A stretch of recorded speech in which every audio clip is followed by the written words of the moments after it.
Hello, good morning everyone. So the time is 9:50, we're about to start. So I'm Neil Entwistle, I'm a reader in river science here at the university. I'm also a director of AquaUoS.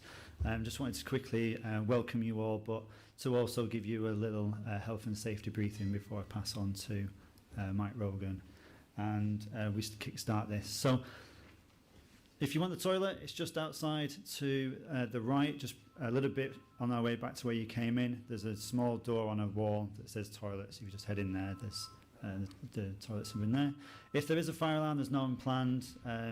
Just go out here, turn left, follow me, I'll be running. There's some people listening, great. On your name badge, there's a little QR code. That takes you to the programme. There's no printed programmes because we're trying to be a little bit sustainable, because you'll read them and then you'll just bin them. So there's a little QR code. If you have an app on your smartphone, a little free app, it'll take you to the programme. If you want to be old school, Ollie's got some printouts, a limited number of printouts. We're using the hashtag RiverRisk2020, so if you want to take any photos, please use that on Twitter. Other than that, thank you. I hope you have a really good and useful day, and I hope you enjoy the lunch. Mike? Okay, good morning everybody. My name is Professor Mike Rogan. I'm Deputy Dean of the School of Science, Engineering and Environment here at the University of Salford, and it's my great pleasure to welcome you to the University of Salford, and particularly our Media City campus down here, which has a real potential for hosting events like this. The particular school that we come from and where AquaUoS is now resident is quite a recent school. It's only really been established this year, but it's through an amalgamation of 3 former schools. And we now have huge expertise ranging from anything from life sciences and environmental sciences right through to computing, to engineering, to the built environment, to construction. They're all now housed under one particular school. And that gives us great potential to be able to interact in a multidisciplinary way. And this particular area, in terms of river management, is something which can fit into lots of different areas of what we do. So we're really looking forward to an exciting future in this particular area. In terms of what our strategies are, the university has a single strategy, which is to link as much as possible to what we do to industry.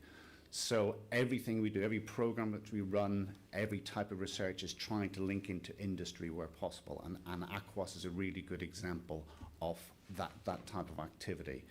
And I would particularly like to thank my colleagues from AquaUoS, particularly Neil Entwistle and George Heritage, for hosting this event in association with the Environmental Agency. It's a great privilege for us to be able to do that and to show off some of the activities that have been going on in this university for quite some time. So risk management in rivers is obviously a very significant feature. The concept of floods and the potential damage to the economy of flooding is really important. And the team we have at Salford, largely through AquaUoS, have had more than 20 years experience in working in that type of environment in terms of river management, hydrology and so on. And their research has been really important in shaping a lot of what we do, both in terms of research profiles, but also in terms of teaching and contributing to the teaching of our undergraduate and postgraduate students. So that's really an important feature of what they do. Obviously, working with industrial partners is crucial as well, and that team has had a number of really major successful projects running in terms of consultancies and working with different partners both in the UK and in various countries around the world as well. So the expertise there is absolutely tremendous. Because we have this multidisciplinary school now, that type of activity is feeding into some of the other things that we do in our School of Science, Engineering and Environment, and particularly in things like data visualization. And I know Neil and people like that have been working with our colleagues in what we call the Think Lab, which is about how to visualize complex data, and some of the river restoration projects they've been working on have produced some really good activity in that area. And this is something that we hope to really expand across everything which we do at Salford.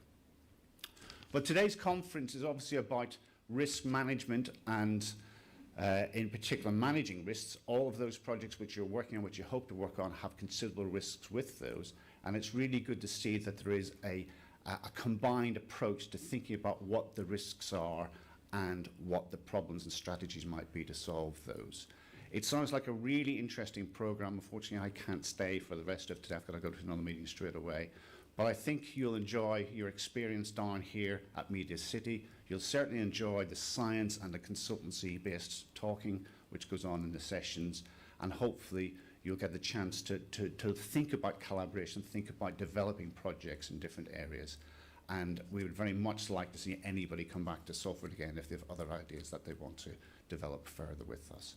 So thank you all very much for coming, and enjoy your day, and I'll hand back to Neil now. Thank you. Okay.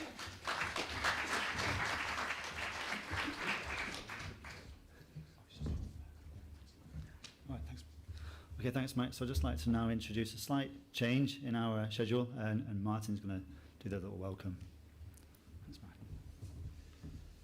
Morning, everybody. My name's Martin Slater. I work for the Environment Agency in Yorkshire.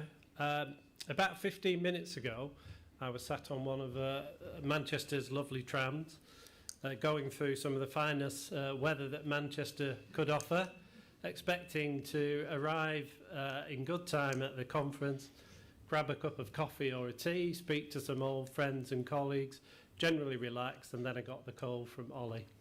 I think many of you will have been Ollied in the past, so here I am today.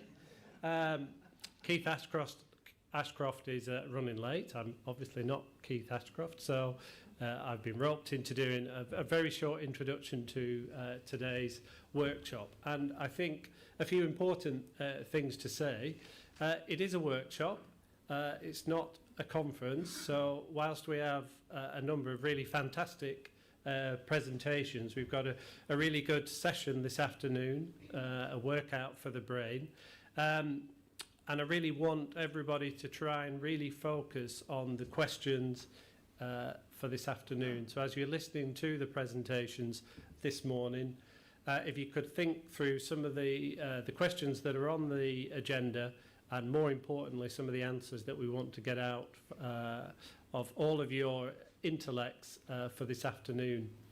And I often think when I come to these type of events, it's great to take a day out of the day job, but I always try and walk away from these events thinking, right, that's one thing I've learnt that I didn't know before, and one thing I'm going to do differently when I go back to work. And the work that we're all engaged with in river restoration and catchment management across the north in the Environment Agency, River Trusts and other groups, a lot of that work is delivered through projects and project management, and projects are inherently risky, but there are also fantastic opportunities to change things, and I think we've seen over the last 10 years, particularly since the advent of the catchment-based approach, we've seen some fantastic working together with partners and the EA and lots of other people represented in this room today. So let's focus on the questions in hand. Let's enjoy this morning, and we'll invite our first speaker up, who is Seb Bentley from AquaUoS, who's going to talk to us about projects that they've encountered, complications and difficulties. Come in, grab a seat. Okay, thank you.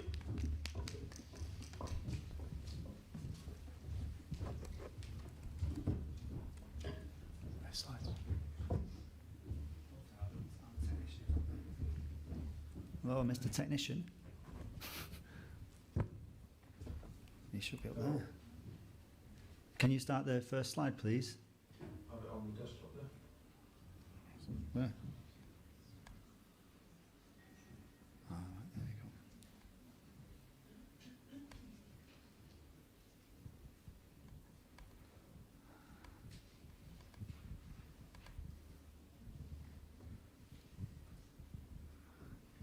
There you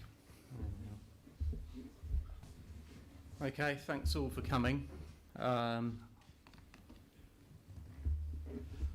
So I'm going to talk about some projects that we've been involved with over the past few years, and in particular the complications and the risks associated to those.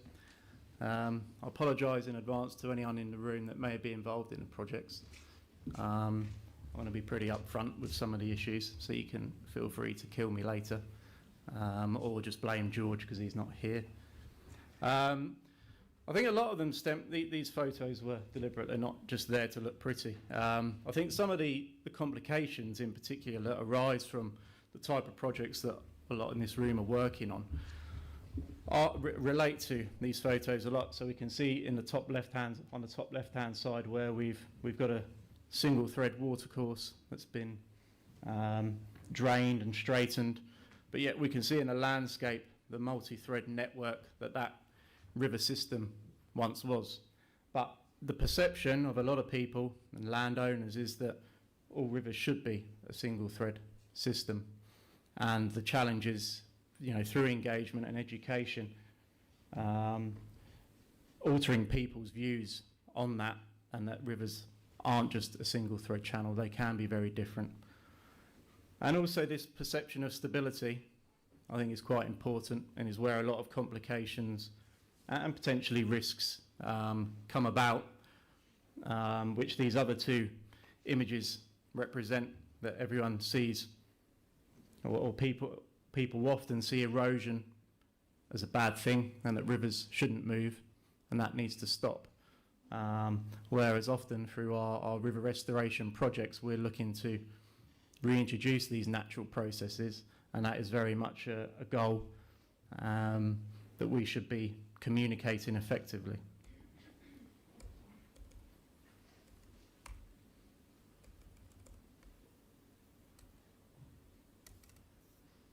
Oops. So, first topic is failure to follow design. So this is a project we picked up back in the 2000s on the River Ecclesbourne near Duffield. And this was driven by a weir. Does this work? Yes, good, right. A weir here. The main river went this way, so sorry, I should go. The main river went this way, so obstacle to fish passage down here. But there's a very obvious paleo channel that only used to function at very high flows previously, that was identified for reinstatement so that we could bypass that weir. So I don't know if anyone knows the Ecclesbourne very well. It's quite an active gravel-based system. It moves quite a lot of gravel material. The gradient through here is decent. And there was a certain amount of risks to the project design in connecting this channel, particularly at this upstream end, where there was quite a steep connection back into the paleo channel. You can't see it here, but since 2000 there's been some very nice properties built around this area. One of the needs was to maintain a flow into this channel through here because of the gardens that it ran through. And there was a very obvious risk to their gardens, particularly around this quite sharp bend here. So this was undertaken around 2010. You can see more and more properties were being built at that time.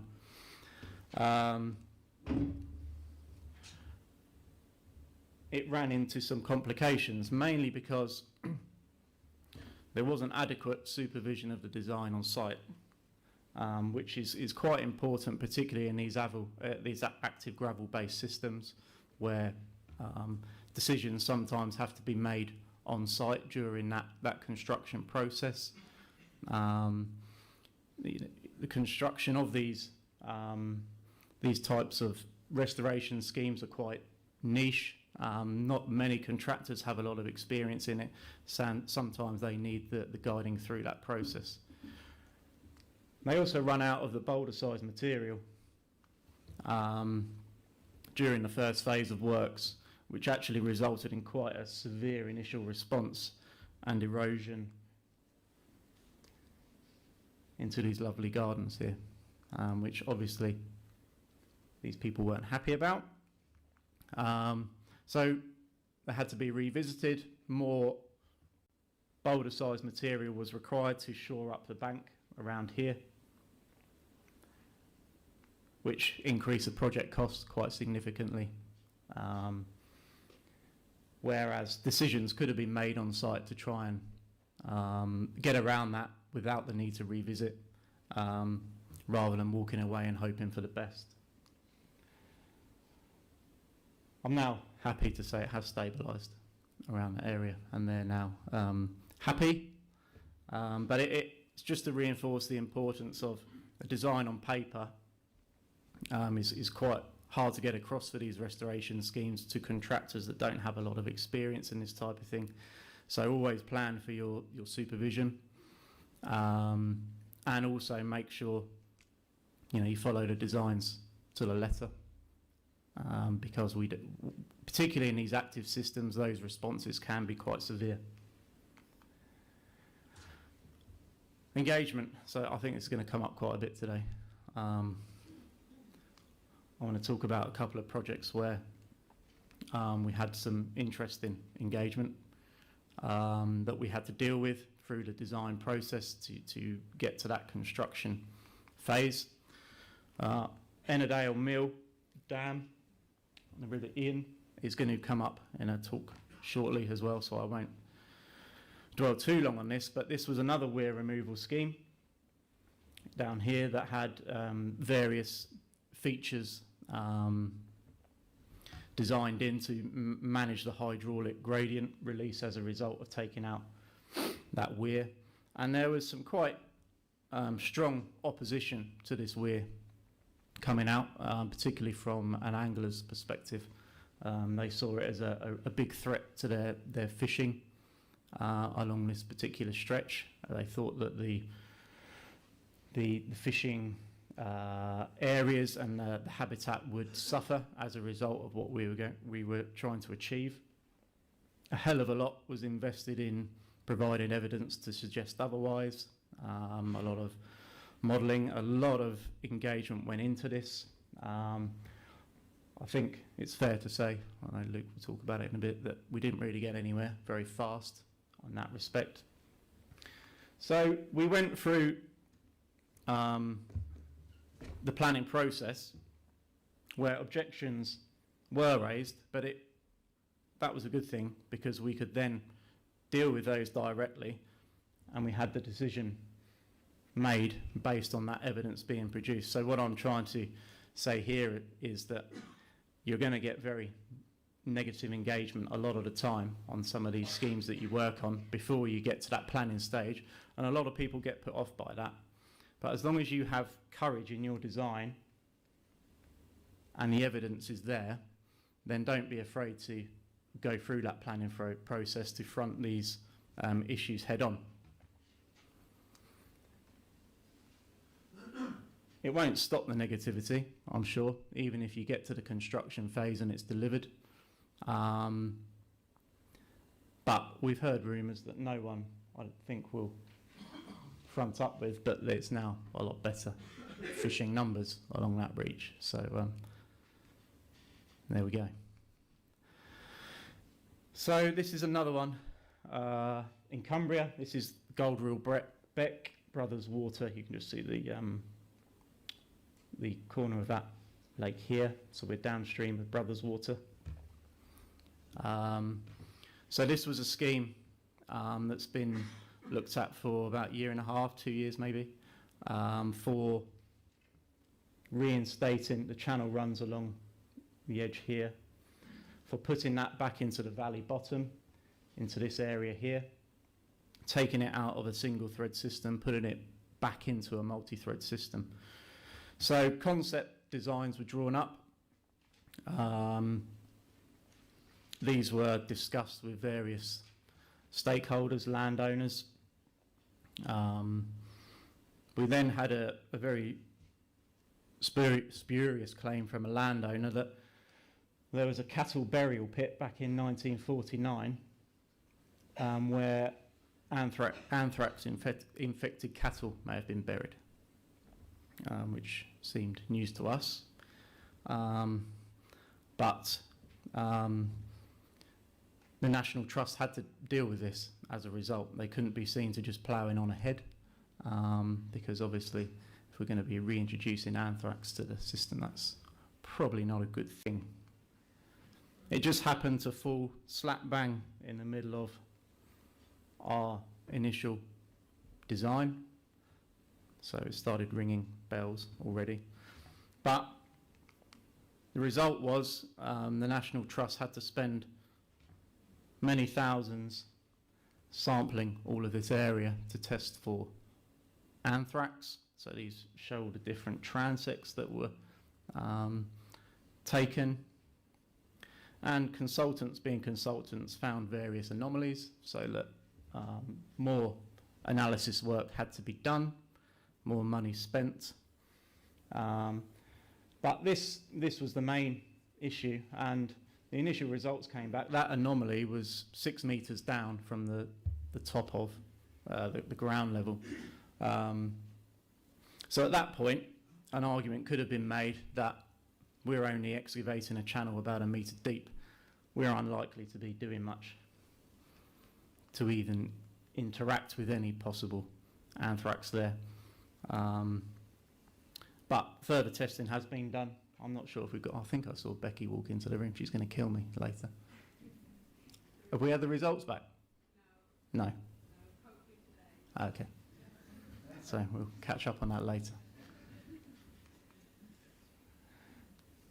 But what this boiled down to was a huge delay in the project. And particularly in Cumbria, these type of arguments or themes spread like wildfire, and it doesn't take long for another landowner to pick up on an argument that can throw a massive spanner in the works. You know, and people have to have these budgets spent. And I think what I'm trying to get at here is we've got to try and balance the costs of analysing these things to the nth degree with a bit of pragmatism. There's ways around it, but let's try and tackle them head on rather than bow to every possible cost that it might put on your project. Engagement again, and multiple desires through engagement. So this is particularly an issue when you've got different landowners with often very different wants or needs in an area you might be looking at. So this is the River Glen in the north east, near Kirk Newton. You've got College Burn here. This is the River Glen along here. The system is naturalising as we speak. In every flood, something is changing. It's very active. These numbers represent various avulsion points where the river's breaking out of some fairly degraded embankments lining the banks. Just to reinforce that, we've got various imagery where we've been monitoring the site for the past few years, and a few Google Earth images. So this is before avulsion sort of started in these two images here. It was in 2016. It broke out here, lots of gravel and etc. through here. And I think what's interesting is that as soon as it was able to reconnect with its floodplain, we start seeing recovery of the gravel bed, and the river start to develop more of a sinuous plan form within that corridor. You can see the development here since so even without intervention here, this system is naturalised, and it's going to naturalise fairly quickly. And there's going to be more and more of these avulsion points. Now, a lot of the landowners in the area still want this managed system. They still want to dredge it. They want to stop that reconnection. They don't want any increased frequency of flooding. But money isn't being spent on maintaining those defences or dredging. And this is just a visual of what could happen if it happened on its own. So we'd get many more of these gravel splays through the system.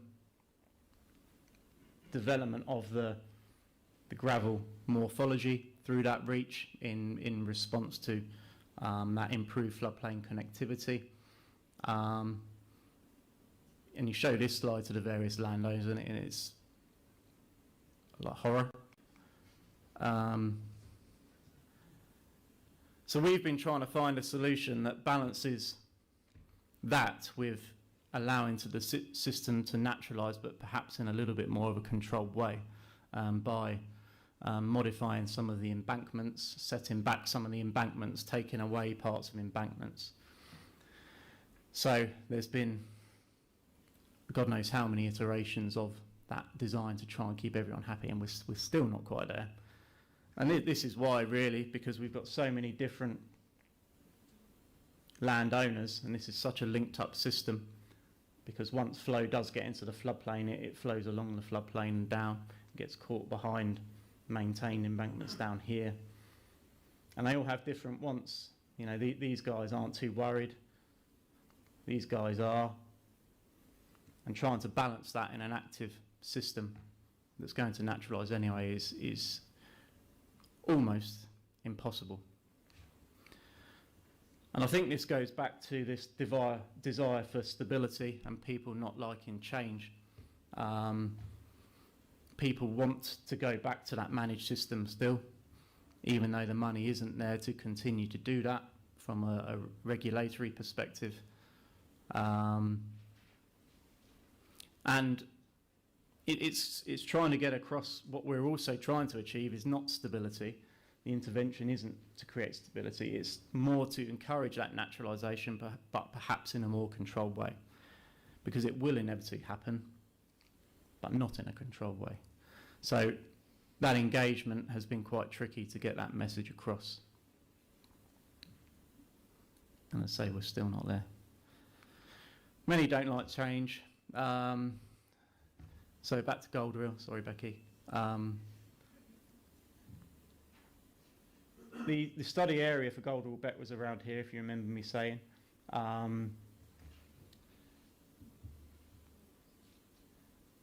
And the issue that was picked up here, so this was some model outputs from the baseline and the design modelling that we undertook. Now, to the naked eye, I'm sure you can't see very much difference at all. The more eagle-eyed of you might see some very slight changes around this area here, which is actually within the study area. But a landowner further downstream got wind of the project and put in some quite strong objections with regards to flood risk change further downstream than this model boundary was, despite the fact that we're monitoring the flood hydrograph change at this point and it's showing absolutely nothing. But still we had to extend the model, costs money, it delays the project. They were successful in delaying the project. And again, the project stalled through something where the evidence really was already there. So I think what I'm saying is that let's try and have some strength in our convictions as well. And again, it goes back to these slides, that these pictures that I talked about right at the start. This perception of stability and that rivers should be in single thread. Don't like to see things like this, is what the battle is all about. So I think what I'm saying is try to front up to people's thoughts or whims or perhaps frivolous or false claims. Don't be afraid to go through that planning process to try and get decisions made. Let's not be scared off by it. 95% of the time we get there eventually. There will always be the 5% that is always an issue. We get there eventually, but we need to think about this in terms of our programs and not try to rush these things through, because whilst issues come up through engagement, we have to engage, but let's be realistic in our timescales, because you know, if we don't think these things through properly, then it eventually costs more money. And the big takeaway point here from me in particular is this desire for stability that people, often landowners, have, and it's a massive trade-off to what we want to achieve through our restoration schemes. But last point will actually lead into Neil's talk later a little bit. And this is really importance of baseline survey to make sure you have that there as evidence for any potential claims or issues that might arise afterwards. I just had a couple of quick slides on the medlocks are not far from here. Sorry about the image, it's not very good. But there was a flood that went through here last year, I think it was, and some people picked up on some change further downstream and some wall collapse. So this was actually an image in 2017 before the works, and this was it in 2019. Not very different. And there is also a perception that a lot of the boulder material at the upstream end of the reach had moved during that flood. So this was the image from the drone survey in 2017, and that was it in 2019. Not much has moved there. So make sure you plan in your baseline survey as well, because that's an important evidence base for completion of the scheme. And that's that.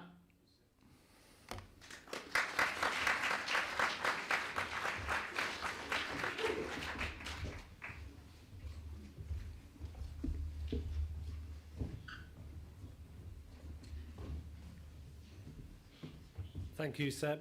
I perhaps should have just said in the introduction that we will take questions in a block after the 4 presentations. So at about 20 to 12, we have about 30 minutes for questions. So if you could all hold your questions or observations till the end, that'll be fantastic. So continuing the Cumbrian theme, we have Luke Bryant from the West Cumbrian Rivers Trust, who's going to talk through some of the issues and projects that they've encountered. Thanks, Luke. Sorry, Luke, it's just holding him. It's quite a big file. Yeah, yeah. Is that the time on it? Yeah, just check this one.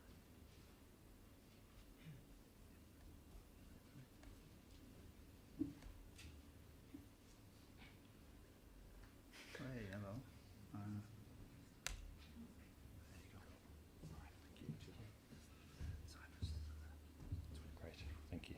Hello, thank you very much. My name is Luke Bryant. I'm one of the Assistant Directors at West Cumbria Rivers Trust, and part of my role is to oversee the large-scale projects and the river restoration work. So I'm going to talk about 2 different projects. One is Ennerdale Mill, which Seb has already spoken about briefly, and then the second one is called the River Keekle. I'll try and get through, there's obviously a lot of information, I could probably talk for hours and bore everybody, so I'll try and get through these fairly quickly. We'll see where we get to. So just if anybody doesn't know who West Cumbria Rivers Trust are, how could you not know us? We're based in West Cumbria, surprisingly, and our patch covers a little bit of the Lake District, goes right up to the north of the Solway, and then almost down as far as Barrow. So it's quite a large area. Some of it is, within the national parks, there's a lot of constrictions and constraints about how we can work in there. And then over out towards the west coast, we're obviously outside of the national park area, but there's still lots of interesting issues, which I'll talk about in a few minutes. So Ennerdale Mill Weir, we removed the weir in 2018. Not to give a spoiler, but it is gone. It was a very, very heavily sort of modified over the years. You can see in the photo there, a lot of concrete was poured over the top in the past. And we used ACOM to do a full survey, structural engineering analysis, etc. And that basically showed that it was going to fail, probably in the short term, certainly in the medium term. It's part of the River Ian, so it's quite a large water body upstream, and a fair amount of water can come over it. We knew it was a barrier to salmon you can see that yourself. The lip at the bottom, there wasn't a deep enough pool for salmon to make the jump up, and we've got video footage of salmon sort of dashing themselves on the rocks and getting injured. So obviously some were still getting up, but not necessarily still healthy. We knew the main risk, if it did fail, was the freshwater pearl mussels was one of the big concerns. So around that site, both upstream and downstream, we've got one of England's last sort of healthy colonies of the mussels. Had the weir failed in a flood event, it would have sent a huge amount of sediment and debris downstream, and it probably would have raised the beds off completely and could have been quite catastrophic. Also, in that area where we're working, there is a small sort of industrial estate with a minor road, which potentially could have been infected by floods. We also had angry anglers, which everyone's favourite. That was a lot of engagement, which again we'll talk about in a few minutes. The weir from bank to bank is about 55 metres, to give you an idea of the structure, and had close to 2 metres head height from the bottom to the top. The tricky thing about the location of this weir, you can see there where it's ringed, it was very close to the centre of Egremont, so it wasn't out in the middle of nowhere. The town were very aware of it, local residents felt they had quite a strong connection to the weir, and we heard lots of interesting stories about the heritage of it, and certain people's grandparents had built it, and it was a work of art, which, going back to the idea of having a baseline, we proved that wasn't really the case. It was a very basic structure. It was much more functional than artistic, but in people's minds in the community, it was something that we were almost vandals for trying to get rid of it. Just a couple of pictures before. That was one of the interesting things. The middle photo there shows some land collapse, which happened in February. We were mobilised to start in June 2018, and then in February there was a sort of fairly large flood event which washed out some of the road. Now, it was nothing to do with us, but again, we then had to immediately look back at the engineering plans and come up with a solution to make sure that we weren't being linked, and going forwards to make sure that people weren't blaming us for something that was totally out of our hands. We hadn't even gotten to site yet. And downstream there, you've got a Labrador for scale. That's a scour hole on the right-hand bank, and it just shows how much of the bank was being eroded constantly. And providing quite a large sediment supply to those freshwater mussel beds. So there's a lot of risks in this particular project. One of the main issues with it was kind of the wider community aspect. We spent several years trying to sort of sell this to the community and to the anglers. We also had the problem of an unadopted road, so nobody knew who owned, or nobody claimed to know who owned the road that ran adjacent to where the weir was, which was quite a headache for us. And then once we'd worked up the plans, we were quite worried about the funding. As a small charity, we don't have millions in the bank, but the way the funding worked, it was always paid in arrears. So we had to find the money to pay the contractor, and then later on we could then claim that money back from the Environment Agency, from the MMO, Marine Maritime Organisation, who funded it. In terms of delivery, I've mentioned that adjacent road, which had collapsed, and then, rather surprisingly, in the summer, we had dust, which is something we'd never anticipated. The environmental concerns largely featured around the salmon migration up and downstream, but also this the freshwater pearl mussel beds, and making sure that what we didn't have a negative impact on the mussels. And then to make it even more fun, because we like a challenge, just as we were about to start working, we found that sand martins were nesting exactly where we needed the diggers to start digging. Finally, we had a large issue around engagement, working with, well, you take your pick, the angling groups. Nobody would use the word poaching, I'm sure. That's a bad word, isn't it? But because of the way it worked, there's a lot of, well, let's say anecdotal evidence of people illegally fishing. There was a bylaw, meaning that the weir itself, you couldn't fish up and downstream of it, but possibly anglers were doing that anyway, and then maybe that's why they were quite angry at what we were proposing. And then finally, this idea of it being a heritage structure, our weir, this is part of the town, this is where the kids swim. So those were all the risks that were potential blockers to delivering a successful removal. What were the solutions? Well, Mainly, to begin with, we had to take a massive desktop survey. We had to go through all sorts of records, phone calls, get out and about and find information. So again, to reiterate that idea of communication and information gathering to make our case that this weir needed to come out. We had quite a good relationship with ACOM, and so we worked with them repeatedly to modify the designs and make sure that when things change, such as the road collapse, that we had a sufficient design in place or a backup plan. But it even went down to things like having to use specific types of material. So we couldn't use limestone because of the mussels. So we had to make sure that we had inert stone, and then that, it basically provided a logistical problem, but we did get around it by importing different stone from elsewhere. Going back to the dust, which again we hadn't expected because it was the drought in 2018, all we could do is to introduce a speed limit or reduce the speed limit on site. We weren't allowed to spray water down to dampen down the dust because there was a drought. But the solution to that is the idea of having a decent contractor who you can work with, and they can adapt how they go about their work to make sure that further problems aren't caused. We used a contractor called Ebsford Environmental, who was supposed to be here, but I think they got delayed on the train. Finally, we, as a trust, we have a board of trustees, and that's a hazard in its own right, but I won't go on about that too much. But the idea of communication and making sure that the liabilities we're taking on and the risks that we were taking on as a trust, we needed to make sure that they were being signed off, and that myself and my colleagues weren't just cracking on willy-nilly, which of course we would never do.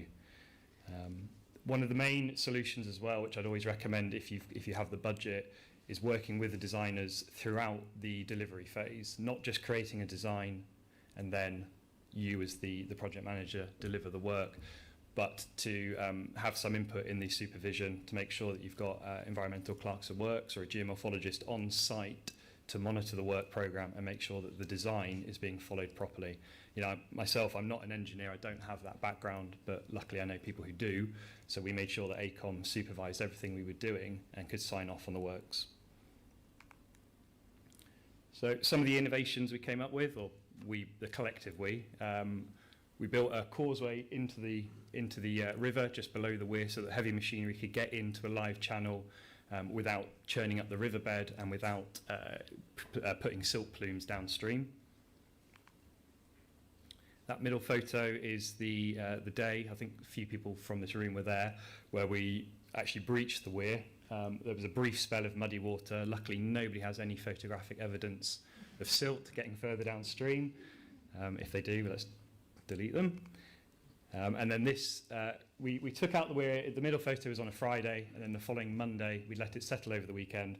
You can see how clean the water is, and already Ebsford were removing the concrete structure, and you can see there it's a real simple design. There's wooden plinths and a lot of cobble and just infill, which blew apart the idea that the community had told us repeatedly that it was a really well-made structure with sort of block stone of sandstone put into it. We heard stories of people carving into these blocks their names back in the day. Clearly the evidence didn't hold up. Again, reiterating another point is this communication. I think that's probably how, as a trust, we managed to get through a lot of the hurdles, was making sure that we put up information, we didn't just crack on in a sort of slightly arrogant sense of, you know, we know best. It was trying to explain to people through meetings, through events, through guided walks, what we were doing and why, and then how those benefits could be realised in the future. It didn't always help. You know, there's still certain issues on site with you know, how that river section looks, but certainly getting through that planning process and getting all those permissions in place and sharing information was very important. There's also a big solution, again, just to talk about the contractor, is they kind of took ownership of the project. They've got like a media and comms team, and so they came down, they made some posters, they made information boards, but I think because the contractor felt a little bit of ownership, like it was their project, perhaps it meant they took it a little bit more seriously. They didn't just, unload all the machines and crack on. They wanted to give a good impression. They wanted to show that they were being environmentally responsible. And that sort of positivity reflected back on us as the client. And finally, looking at the partnership working. So we had the Environment Agency and Natural England were very important in getting this project delivered, as well as some other funders. But because we had the issue with funding, one of the advantages was certain staff in the EA, or perhaps several, I don't know, behind the scenes were kind of working as hard as they can to make sure that the funding that had been allocated was delivered as soon as possible, which did help. And the way we facilitate that is just having regular meetings and keeping people in the loop. So now afterwards, that's looking upstream. So the weir obviously isn't there because we did a good job, but you can see already the amount of sediment, the amount of cobbles and gravels that are moving downstream in a much more natural way. That was the goal. A little bit further upstream, that's where the road had collapsed, and that's tow protection that we put into the riverbank just to make sure that any further erosion wasn't going to be exacerbated by what we had done.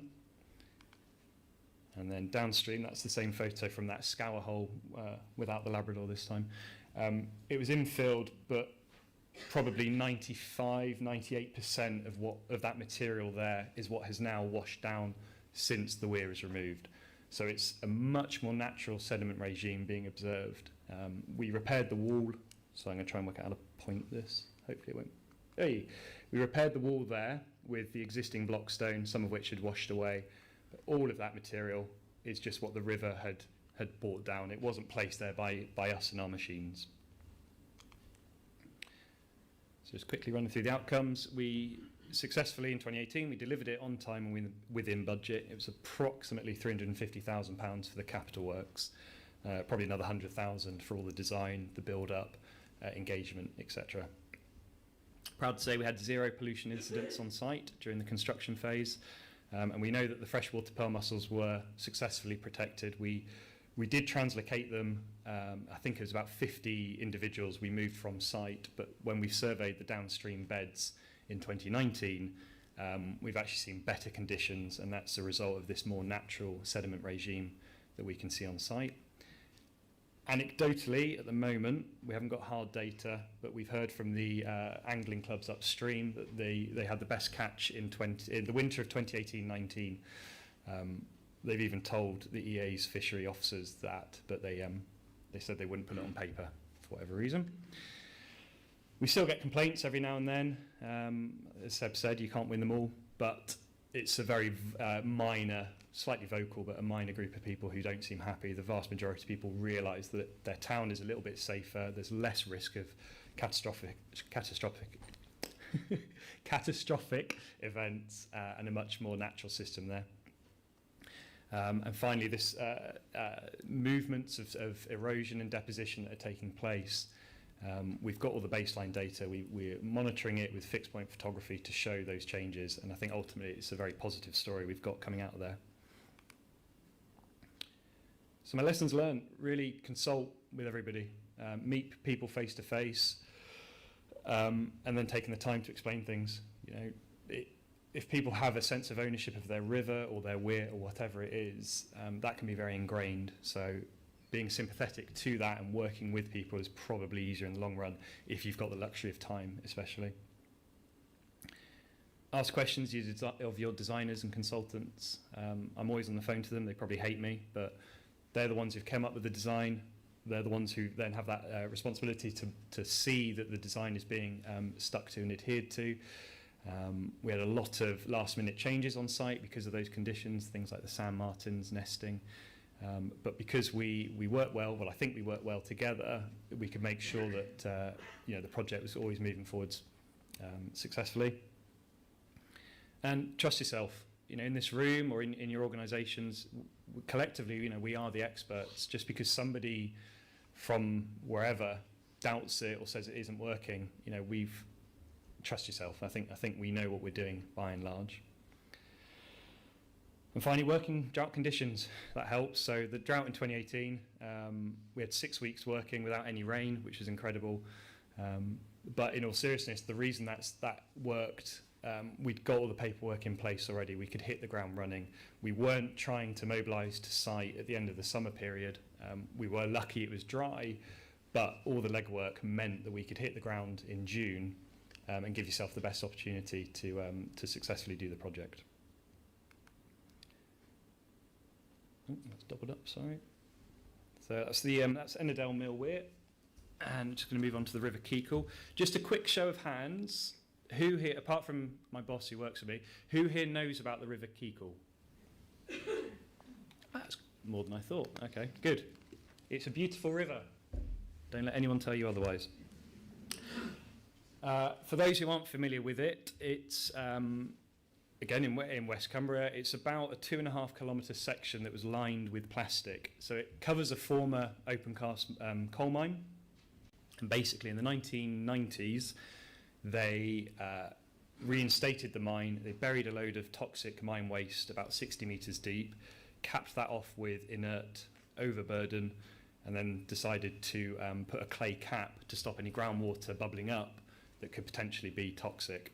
And the way to protect the clay was by installing a plastic liner to stop the river eroding the clay. When I say they, that's part of the challenges of this project. It was around the time of the privatisation of the coal industry. A lot of the records were lost. I think the NRA, so the predecessor, were involved to some extent, but it was really difficult for us to find the truth about the history of the site. But we got there. In 2019, we successfully delivered a small trial site, which was 170 metres long, and that was funded by the EA. And then this year, coming up, we are going to remove the final little bit over 2 kilometres, and that's funded by WEG, which is the Water Environment Grant. And we're hoping to be completed by October. So just to show you where the river is, a little bit upstream of the weir that we removed, the River Keekle flows into the River Ian. So some of the same constraints, like the freshwater pearl mussels, are relevant because this flows into that same water. And that section there just shows that's where we did the trial site this year. So hang on. There we go. So we are going to be working on the entire river this year, and then in 2019 we worked in this middle section. So I'm going to go through a drone flyover now. I'm a bit scared to pause it, but I'll try and highlight.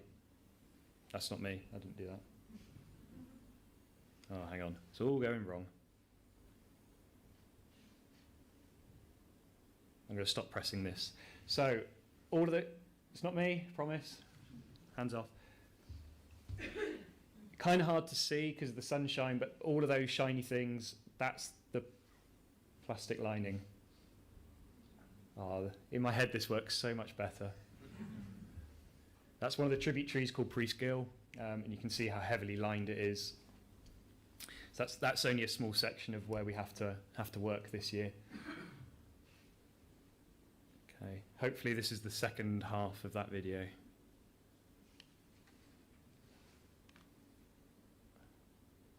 Oh God. No. Okay, you can use your imagination.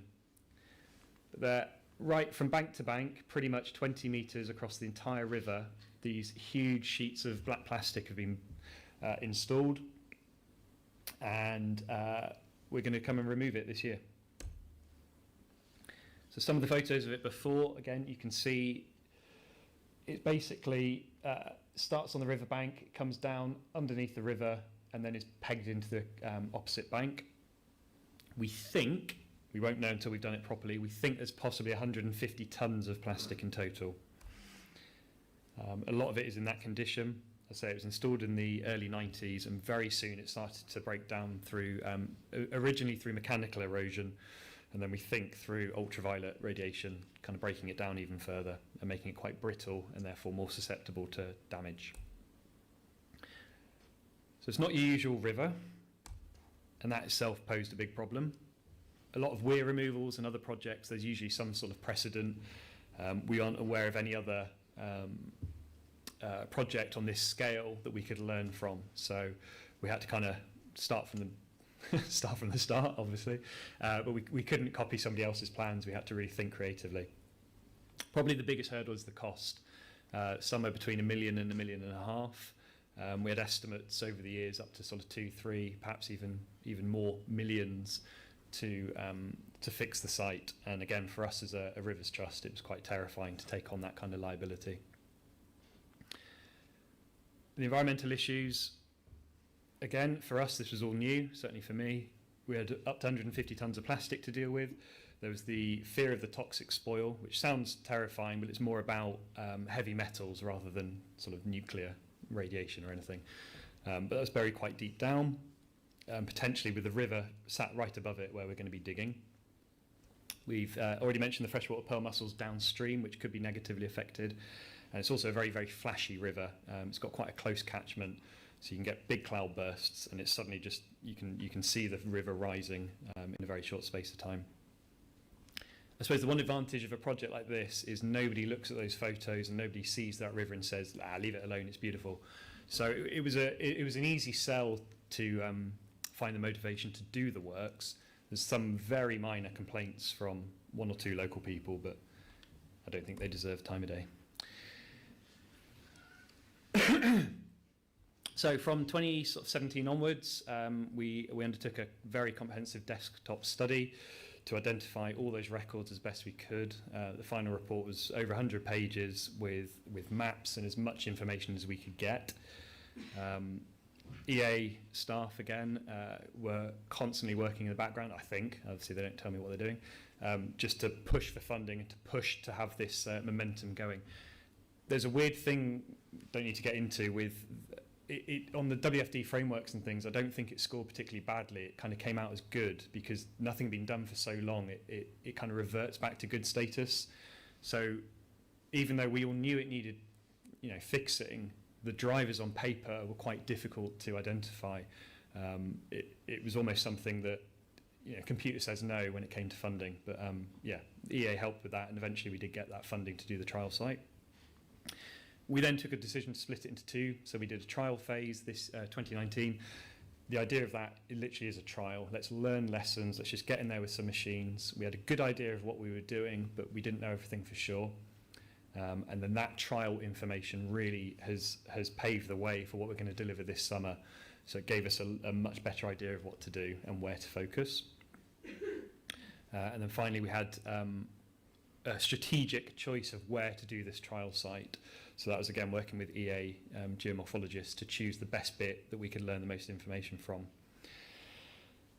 In order to recycle all the plastic, we didn't want to send 150 tonnes into landfill.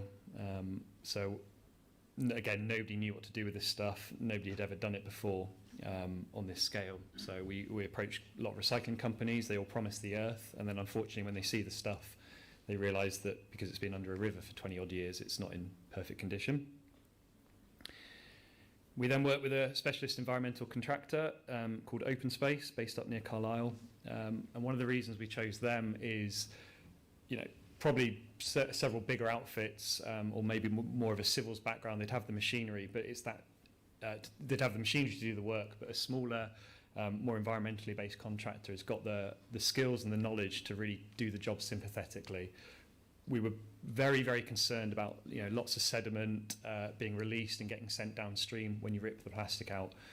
So we needed a contractor who could think about that as they're working along and perhaps change their techniques as and when, rather than just ploughing on saying, well, that's my contract, I'm not interested. So I think that was one of the strengths that came out of the project. Again, I seem to be very lucky at the moment. We're getting very dry periods. So we had a dry June and July, which did help. And then finally, we did a lot of engagement. So we had guided walks. We took community groups down to the river. We had a lot of press releases and local newspaper items, etc., just to share that message and show people why it's so important. A couple of pictures of the during phase. You can see the scale of the works, and that's just trying to expose the plastic, because we had a good idea, but we didn't know for sure how deep down the plastic was buried underneath the riverbanks. It turned out it was a little bit deeper than we'd anticipated. But again, that's why we did a trial site to find this out. had to use excavators to roll up these sheets that were 20 metres long. And then all of this, bearing in mind, this is the live River Keekel channel, which I'll talk more about that in a moment, of the methodology. It's quite an interesting way. Just one more minute. Okay, yep, sorry. And then finally, the afters. You can see the how it's responded back. We've got much more natural looking river sections. There's a lot of gravels and stone moving around naturally that we'd like to see. And then that's a pile of the 9 tonnes of plastic we got rid of this year. So just to reiterate that, we managed to recycle 9 tonnes. We took 5 weeks, and that was mainly because we had this benefit of having a separate trial phase to learn from. So I'm just trying to quickly go through them. Similar lessons learned: do your research, and push your designers, push the consultants, push the experts, but then trust what you're doing. And, oh yeah, sorry, really quickly, this is quite interesting, I think. So I said it's luck, but you know, you take it when you get it. Photo there, the 11th of June, that was a week before we went in. You can see the width of the river and how much water is coming down. And then mid-restoration, the entire Keekel is in that pipe. So that's a single 6-inch pump keeping the river live whilst we were working. And then the day after the planned reconnection, we had a local flood event, and it just washed the site through, and it couldn't have come at a better time. Fine, there we go. Look at those happy children, more photogenic than their dad. That's one of the benches we made out of the recycled plastic, so it shows it's all kind of, you know, it's worth it in the end. So just the only thing I'd reiterate is this idea of the funding and how, as a charity, trying to, you know, we're delivering works that everybody in this room wants to see done. You know, they're for the public good, and trying to do it, funding in arrears or funding where you have to go out and get an environmental grant, and then you have to get a bank loan to kind of bankroll it. That's probably, I would say, the biggest hurdle for an organisation like us trying to deliver these works. Thank you.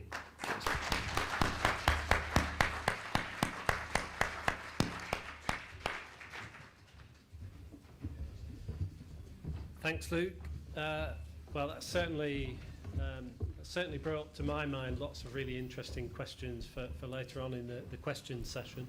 I think we're all familiar with riparian and marine plastics, but I think that's the first time I've actually heard of a river made of plastic. So, you know, again, I think we're all learning things here today. So, continuing the risks theme, I'd like to introduce Neil Entwistle from the University of Salford, who's going to talk about how we can monitor some of those risks. Thank you very much. Okay, thanks everyone. I wasn't originally down to do a talk, but I think the phrase of the day is I got ollied. So I was tasked again by Ollie to kind of go through a little bit of monitoring risk and why it's important. And I had an idea of what I was going to do, and then all the talks came in, which included half of the ideas that I was going to do. So I had to change a little bit, hence the image here of Ennerdale Mill Dam. So yeah, last night, 11:30, I was still iterating this presentation. So what I thought I'd do is to kind of go through a little bit about monitoring that risk from different perspectives, whether it's the designer, whether it's the client, and then from flooding or habitat, and then go into a little bit about natural flood management and what quite a few of you have been contacted by George or myself about the idea of natural sediment management, and I'll go into that a little bit. And quite a few of the projects thus far have talked about monitoring, whether it's fixed point photography or repeat survey, and then I'll talk a little bit about how at Salford we've used drones, but also we've used quite a lot of other innovative ideas, and even students that have actually inadvertently been really useful when they've not needed to be. So the grainy image that Seb showed before of the River Medlock was grainy because I took it from one of the students' assignments, because it was just they'd gone to the River Medlock and they'd actually were there 2 or 3 days before the flood, just by pure coincidence. So quite useful, as it turned out. So Luke mentioned a little bit about how you've got to badger the designers and the consultants. because often that risk is particularly hard to pick up, and it might be hard to pick up under a standard cross-sectional approach. So we have that idea of designers to create a river after the weir's gone out, what it will look like, and then we pass on the cross-sections via CAD to the contractors, who have got to try and follow that image at the bottom into what you see on the right afterwards. And obviously that's quite difficult for them to do, especially when we're doing these diagrams to, you know, maybe 2 or 3 decimal places. So we as designers will have a risk register that's based off of the information that we've got, whether it's from a fluvial audit, and we caveat ourselves based on that we are designing a river that is going to renaturalise. There's going to be gravel move around, and there will be potential erosion. But if it's done to our design, then it should be fine, it should be okay. And we'll caveat that as we do. We'll highlight maybe areas of instability, and Luke picked up on that from the left bank that you can see over there on Annandale Mill Dam, where there was extra toll protection put in to protect that area. So a designer's got to go from something like that into a river environment. So it's quite hard. So how do they protect themselves? Do they resurvey? Does that then protect the client? And to what degree do they resurvey? You know, if it's just a simple cross section every 50 metres, what happens in between those 50 metres? And I'm not sure whether you saw when you walked into the Media City building, there's a big wall, and on that wall it sort of welcomes you. It's quite fancy. I had to do something for that as well. But on there's a before and after of Annandale Mill Dam, and it's a recent drone image afterwards. And if you look at it, you can see all the active gravels that are moving through that area. And those active gravels are what's essentially making that habitat so superb. And there's still a risk involved in that. So how do we continue to monitor that? Again, I think it was Ollie who suggested that I got a drone image as I was passing between Salford and Manchester, my usual commute. And you can actually see the image down there on that board that is actually fantastic, that Ollie's been carrying around for the last few days. And, you know, it's really good. It sort of highlights what was done on that river, and also that won Luke the best poster in the RRC last year as well, which is quite nice. So as well as there being a risk involved in the designer, there's also going to be a risk involved with flooding. So this example that you see here, again, Seb alluded to before. So this is the River Glen up again in Kirk Newton, 17 iterations and counting. There's probably a few more iterations running in the background now from the other staff at AquaUoS. But it's trying to understand that risk and what will happen downstream of that risk, and engaging with the landowners, just like Seb said. So I'm not going to talk a little bit about this at all, because Seb's already done everything for me, which is superb. But there is a downstream impact, and that flood risk assessment is there, but it's ensuring that people know about that, because often what will happen is that you will get the inevitable, well, we've just flooded and it's worse than it was before, and that's your fault. But then if we monitor that risk, and we've said that it's going to flood that far to that extent, and then we go back and we survey, and you see here from the strand lines or the trash lines, depending on whether you've read an American book or a UK book, we can measure that, and we can see where the flood extent was. And if that flood extent maps onto our modelling for that discharge, then it gives us as designers, it gives you as clients the data that you need to be able to say, look, you know, you signed off on this, and this is what we said would happen. Similarly, like the images that Seb showed before of the gravel splays across the floodplain, if we're reconnecting a river with its floodplain, and we've said that this area is going to gravel up, it's going to be wet, then it's a bit difficult for that landowner or that farmer to then say, well, you know, I've got gravel in my field now, I can't do this or I can't do that. So it gives you the supporting evidence to say whether this is the case or not. And I think that's really quite important when it comes to floodplain reconnection. So here you see a little time-lapse video from back in the summer of 2013 of, anyone know which weir that is? Although you're not allowed. Anyone else know what weir it is? Prestoley Weir, yeah. So Prestoley Weir came out around about July 2013, and this is just a little wildlife camera trap that Matt Schofield put on a tree. And just from them images over a period of time, you can really see how that river has changed for the better. But fast forward sort of 2.5 years into the future, and Riverside Drive that you see in the top right flooded during that really wet winter that we had. And of course, there was talk that that was due to the weir coming out, but obviously there would have been a flood risk assessment done on taking that weir out. And if you wanted to have a little argument, say, well, it's Riverside Drive, you're next to a river, you're in a flood risk zone. We've not made the flood risk any worse taking that weir out. But if someone's not lived there for 20 years and it's not flooded for 20 years and the weir comes out, then you flood, there may be 2 and 2 that gets 5. So there's a bit of a risk there that needs to be talked about. And again, it comes back to what Luke said about consulting with members of the public and ensuring that that is caveated. And I think the EA are continually in talks with the people of Prestoley about that and what to do next and how to protect them. So we at university, one of the things that we want to try and do is try and ensure that our students get a good breadth of knowledge. So this is over in Norfolk on a very lowland river channel called Scarrow Beck that feeds into the Bure, long way away from Manchester. And what we're doing here is a lot of floodplain reconnection. And from the numbers at the bottom, this is just at low flow. You can see the total hydraulic habitat area with our baseline biotopes is only 4,000 metres squared. And after we've restored it, one of the options that we've got takes that 4,000 metres squared up to 12,000 metres squared, which is a significant increase in habitat on that floodplain that isn't there currently.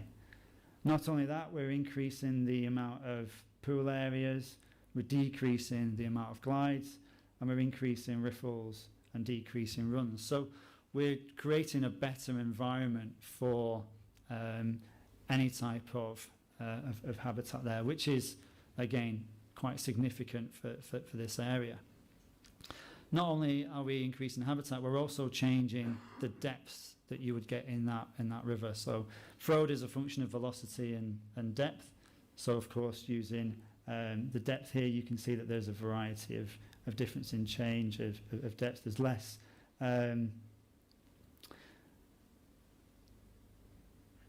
I've not read this. There's less. There's more deeper areas, and there's less sort of middle areas, which would be reflected in the deeper glides we're moving. So down in Staffordshire, one of the projects that we worked with Nick Mott was Scotch Brook, and as soon as there was wind that this project was actually going to come off and there was funding for it, we installed some data loggers. And this was really just to capture flow so that we knew that with these natural flood management interventions, we'd actually make a difference and we could quantify the difference in natural flood management. And what you can see from the graph that's there is that we have the baseline surveys with the peaks significantly higher than what happens after the NFM has been put in. And actually, whilst this has flood risk benefit downstream, the main purpose of this particular intervention was actually to try and hold back sediment in this particular area that wasn't then going down into stone, where the Environment Agency is spending lots and lots of money evacuating sediment from a culvert that keeps getting blocked. And what we did through the monitoring of this particular project was to see how much it's changing and how much it's holding back both silt and gravels in this area. And again, it is quite significant. The key here, though, was to ensure that as soon as we could, we would get the loggers in place. And I know that the Environment Agency have done a similar thing up in New Mills with some natural flood management that they've put in up there with the Mersey Forest, and they're continually monitoring the benefits of that NFM interventions.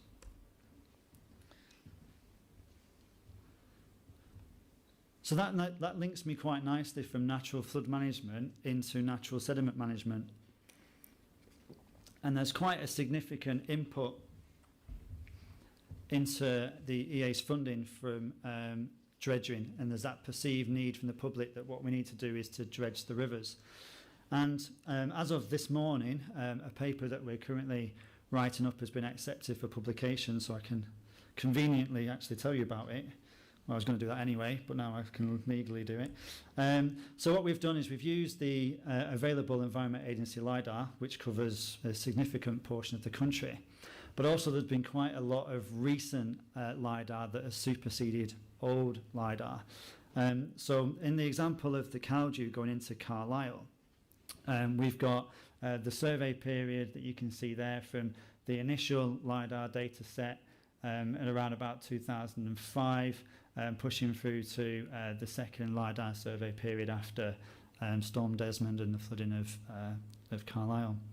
So that's the data from the Centre for Ecology and Hydrology. What we did was we used all of that data on the Caldew from a little place called Mosedale all the way down to Carlisle, so 35 kilometres of river, and then the associated floodplain that goes with that.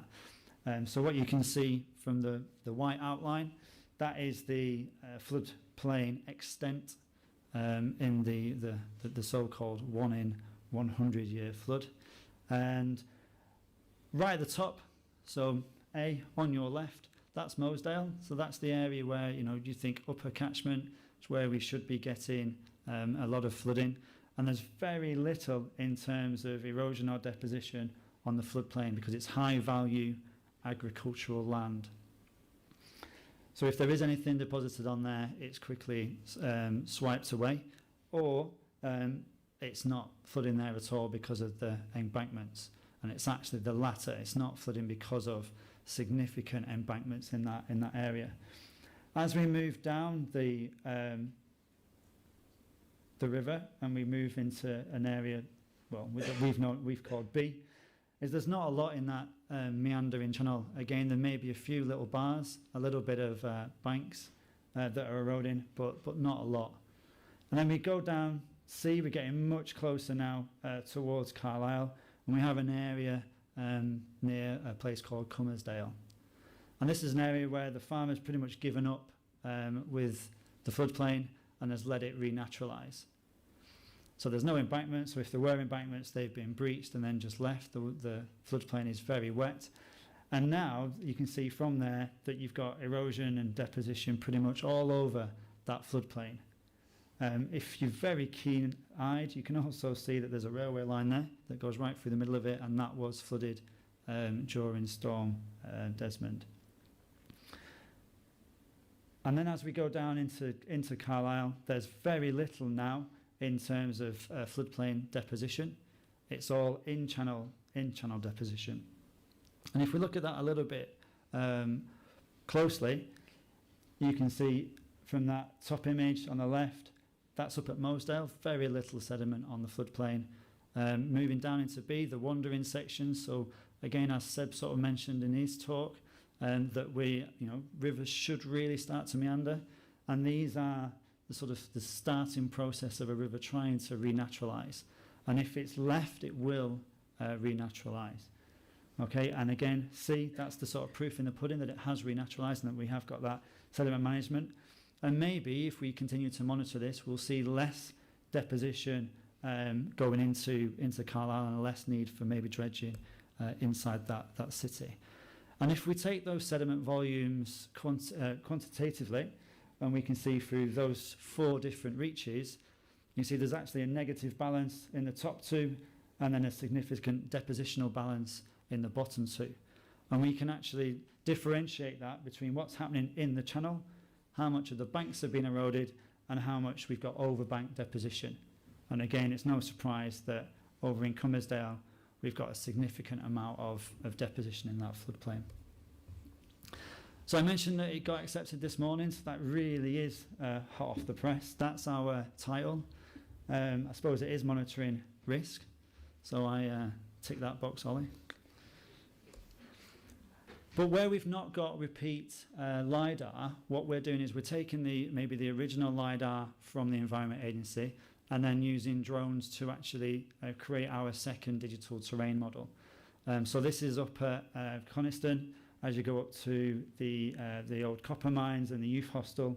So the youth hostel is just at the top of that image. It's not surveyed because didn't have permission to fly over their roof, which is fine.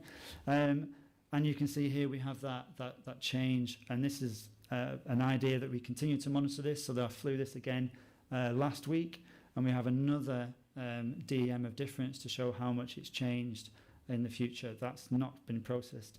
It's being processed right now by one of my PhD students. And the idea then is to see how that is renaturalizing over time. And we're doing this across the Lake District. Every time we go up to do a project, then I'll stay over again and get another survey and generally do whatever else Ollie's told me to do. But to sort of finish off, the last thing that's really quite useful about being embedded within the university is you almost get free repeat surveys. So the bottom right-hand side, this is down in Staffordshire on the River Churnet. It's where Nick Mott, George, Seb and myself did some intervention with large woody debris back in 2009. And since then, every year we've gone back and monitored it with the students. So we do all different types of surveying, and it's really quite good. So the students get a bit of industrial experience. I think Nick gets a free day out from work, and we actually get to do a little bit more. I've already mentioned about the NFM in New Mills. We're monitoring the plastics in the Kekul with Luke, and we had a Masters by Research at Swindale Beck, which showed the renaturalisation of that river. And that's me, hopefully, on time.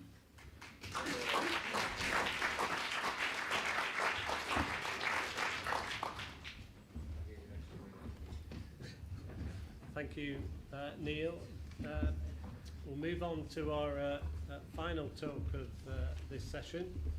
So we have Jack Spees from the Rivers Trust. Thank you very much, Martin. Thank you. I thought I'd grab your attention with a fun photo from a project about 11 years ago. Firstly, I'd also like to point out, just like Martin, I've been ollied. And you think once you've been ollied once, you wouldn't fall for it again. Unfortunately, I did when he said, I'm doing this workshop, I'd really like someone to present. And I was trying to think of risk takers, and I thought of you, Jack. And I said, thanks very much, Ollie. I'm a risk manager, not a risk taker. So trying to think about the format of the presentation, what message I wanted to get across, I actually thought of a conversation we had, Keith, about 6 years ago around risk management and actually conveying what your risk management strategies are. And I think conveying that is something that I personally, and certainly maybe Ribble Trust, haven't always been good at. So some reassurance, that flood event was actually before we had done any work. Checking my slides here on the train this morning, I realised that I didn't put in the after we had done work photo that shows the removal of the weir, and that is meant to be a fish pass there on one side. And actually, it was so successful that the property owner has never experienced any flood events like that, and he is meeting me on Friday to potentially become one of our biggest corporate sponsors. So it was a big success. Anyway, so I'm not going to talk about that project anymore. What I wanted to move on to was thinking about how we manage risk. What is our risk management strategy or paradigm? Time is money, and money is getting things done. And time is one of the largest challenges. We've already heard that several times today, particularly where we're pushed for financial year delivery, which essentially, you know, we all know that by the time financial year allocations are given out, it's only about 9 months, and that's not including when you can't work in the River Channel. People particularly like to fund capital works, not development, although I can happily say that there's definitely been a shift in that thinking within the Environment Agency over my 13 years in the Ribble catchment. But historically what it's led to is trying to develop and deliver projects in 9 months. And one of the key things in terms of CDM and risk management is that making sure there is sufficient time and resources allocated. financial year bound projects basically are not compliant with CDM. Or are they? Sensibly plan the work so the risks involved are managed from start to finish. So if you have a process by which you can manage your risks, potentially you can achieve that within the financial year.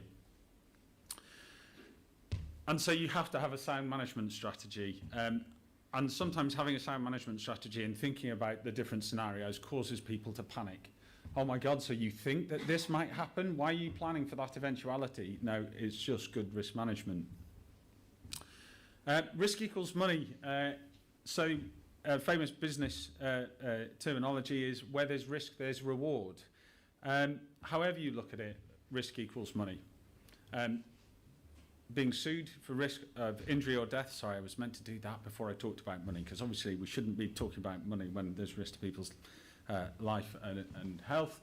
But yeah, however you look at it, there's risk in being sued because of flooding or having to do works because of flooding, erosion, property damage, all the usual things. But then you get into the reducing risk and the cost of reducing risk, and that's where things start to get a little bit interesting. And then the risk, more risk equals more reward. Taking gambles makes money. And low cost delivery is risky, or is it? So if we start to think about the cost of reducing risk and taking gambles and low cost delivery, risk is centered around unknown and uncertainty. However you want to strip it back, that's where you will get to when you're trying to reduce your risk. So we think about the different types of projects that we do. We've got the brilliant volunteers who might want to go out with a sledgehammer and beat the hell out of a weir for us. Or we have the heavily over-engineered but absolutely no uncertainty fish passes, the traditional technical fish passes. And then maybe somewhere in between is there a sweet spot where you're looking at sort of semi-formal, semi-close to natural solutions. And there's always an assumption that the no certainty is expensive and that the lots of uncertainty, the cheap option, is really cheap. But when you start to think about whole life cost and you start to think about, well, actually you've got unpredictable changes happening because you've done it on the cheap, this can end up being the far more expensive. But we shouldn't automatically assume that very simple solutions carried out by volunteers are actually going to be uncertain. So we actually have to think about really the risks involved in very clear terms, and then how you're going to manage that risk going forward. So the trick that we employ seems really obvious: know what you know and know what you don't know, and then have a plan and, or a strategy and money for both. One of the challenges, and this harks back to the conversation with Keith many years ago, is being clear to your team what the plan and strategy is, and that is actually sometimes really difficult. As I said, often project team members start to panic when you start planning out scenarios for someone's house flooding, or perhaps a bridge collapse or a road collapse. And being confident, and that's come up 3 times this morning already, is actually we are the experts in this room. We do actually know what we're doing, but when you're presented with a long list of risks in a risk register, you lose that confidence. But we shouldn't. We really do have the tools, knowledge, and experience between us to actually manage pretty much every risk scenario. But not being overconfident and also communicating your risk management strategy is key, because if you don't do that, you can become considered cavalier. Not that Keith called me cavalier whatsoever 7 years ago.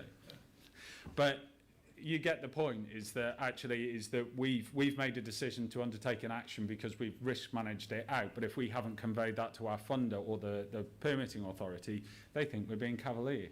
So that kind of overconfidence on our part is being seen as cavalier, whereas actually, no, we're just confident because we've got this, as it were. Consultants are managing risk, and there are a few in the room. I had to peg this slide back a little bit after an initial conversation with Ollie. And that's based on, and I'm trying to pick at that without being rude. So consultants are generally brought in to reduce risk, to help understand that uncertainty and quantify that uncertainty, and that was such a great segue from Neil in the previous talk. but also they can be brought in to provide additional resource. So we're very fortunate in Ribble Trust that actually we have the knowledge and ability and some of the tools to undertake a lot of what consultants undertake for others. But at times we just don't have the resource, so we have to bring consultants in to actually increase the capacity in terms of volume as opposed to expertise. But generally it is the former. You bring in your consultants to help remove uncertainty that you cannot remove yourselves. And it's been quite refreshing hearing Seb and Neil's talks this morning, because generally in my experience, and not just with those two guys, but many consultants, is their immediate approach is to minimise risk. And it always makes me laugh, because if you look at the terms and conditions of most consultants' contracts, they're not liable for a lot. So why are they trying to minimise risks on your behalf when they've got no liability? So one to look out for in the small print. And often we've already kind of risk managed and decided what it is that we want to do in terms of managing our risk. But if we haven't conveyed that to the consultants and they start trying to minimise risk, we end up in this sort of chasing our own tail, and it's certainly in a downward spiral to very expensive projects. So having a clear brief to our consultants, we found is absolutely key. Sometimes that doesn't matter. For consultants not in this room, I double checked on the list, it doesn't matter how much we tell them what it is we want and why we want it in a specific way, it's never what we get. A clear explanation and communication of that risk management strategy. Sometimes the consultants won't like our risk management strategy. They don't agree with it, but we are the client. It is our decision, and you have to actually make sure that they are aware of your level of expertise and knowledge, and actually why you're going down that route. So where do we, and the key principles of that are, where do we need to minimise risk to zero, or where are we willing to actually accept some risk going forward? But that's not to say we don't take their advice. It's just making it clear to them that we're in a position that we can actually make a choice. They're not making that choice for us. So I did want to put some examples in here, and sort of on this theme of risk management. This is Sellside Weir, which is in the Yorkshire Dales National Park. And Adam had the, who's here somewhere, had the joyous job of getting permission to remove that weir, which he did, for a grand total of £538. Oh, sorry, wait a minute. There was the £5,000 in modelling, monitoring, investigation reports. What were the risks people were worried about? They were worried that it wasn't a weir. They were worried that it was a weir of archaeological significance. Adam, correct me if I'm wrong, it was a field boundary. So, you know, you start to think, hang on a minute, there's a disproportionate risk minimisation there. Happily, I can say that wasn't anything required by the EA, because in that area, it was the local authority that was the consenting body. Colne, this is one of our biggest projects that we undertook under the Catchment Restoration Fund. This isn't the entirety of the structure. Let's see if I can get this right. This area down here is still part of the weir and extends further downstream. I can't remember the overall head, Adam, but I think it was about 4 metres. We have a main sewer crossing behind the weir crest. We have a main sewer crossing below the foot of the weir, and we have 2 sewer pipes on either bank. So we were always starting with fun. Oh, and it's a park that's heavily used. We basically commissioned an outline design. And then at the end of the outline we commissioned a full design to tender stage, and we received the outline design, and then were asked for an additional £13,000 for site investigation, which we then argued with that multinational consultant about, and then they informed us that after the SI they would require a further £30,000 to take us to tender design, and once we'd got to that stage they'd decide how much it was going to cost us for construction design. So we took their outline design to tender and basically put in place a risk management strategy. So their outline design was that we would change the flow path of water over the weir to create a suitable gradient for fish passage in flows up to, I can't remember which it was, but let's just say hypothetically Q60. Beyond that point, it just flowed over the top of all the structures as if our sort of fish pass wasn't there. And the biggest risk in their risk register, and we had already identified, was the instability of the weir and what the construction of the weir was. So again, a bit like Luke, using early contractor engagement, we managed to come up with a strategy which was that if, I won't use the technical term for what we found underneath, begins with an S and ends in hit, is under the stone cladding, what would we do? So we came up with a plan. We included that contingency into our CRF budget, and we went to site in the hope that we wouldn't have to use it, but unfortunately we did, is that underneath the stone sets was nothing but soft clay that we could not construct off of. But we already had a plan which was to install sheet piles, and between these two sheet piles we poured a floating ring beam.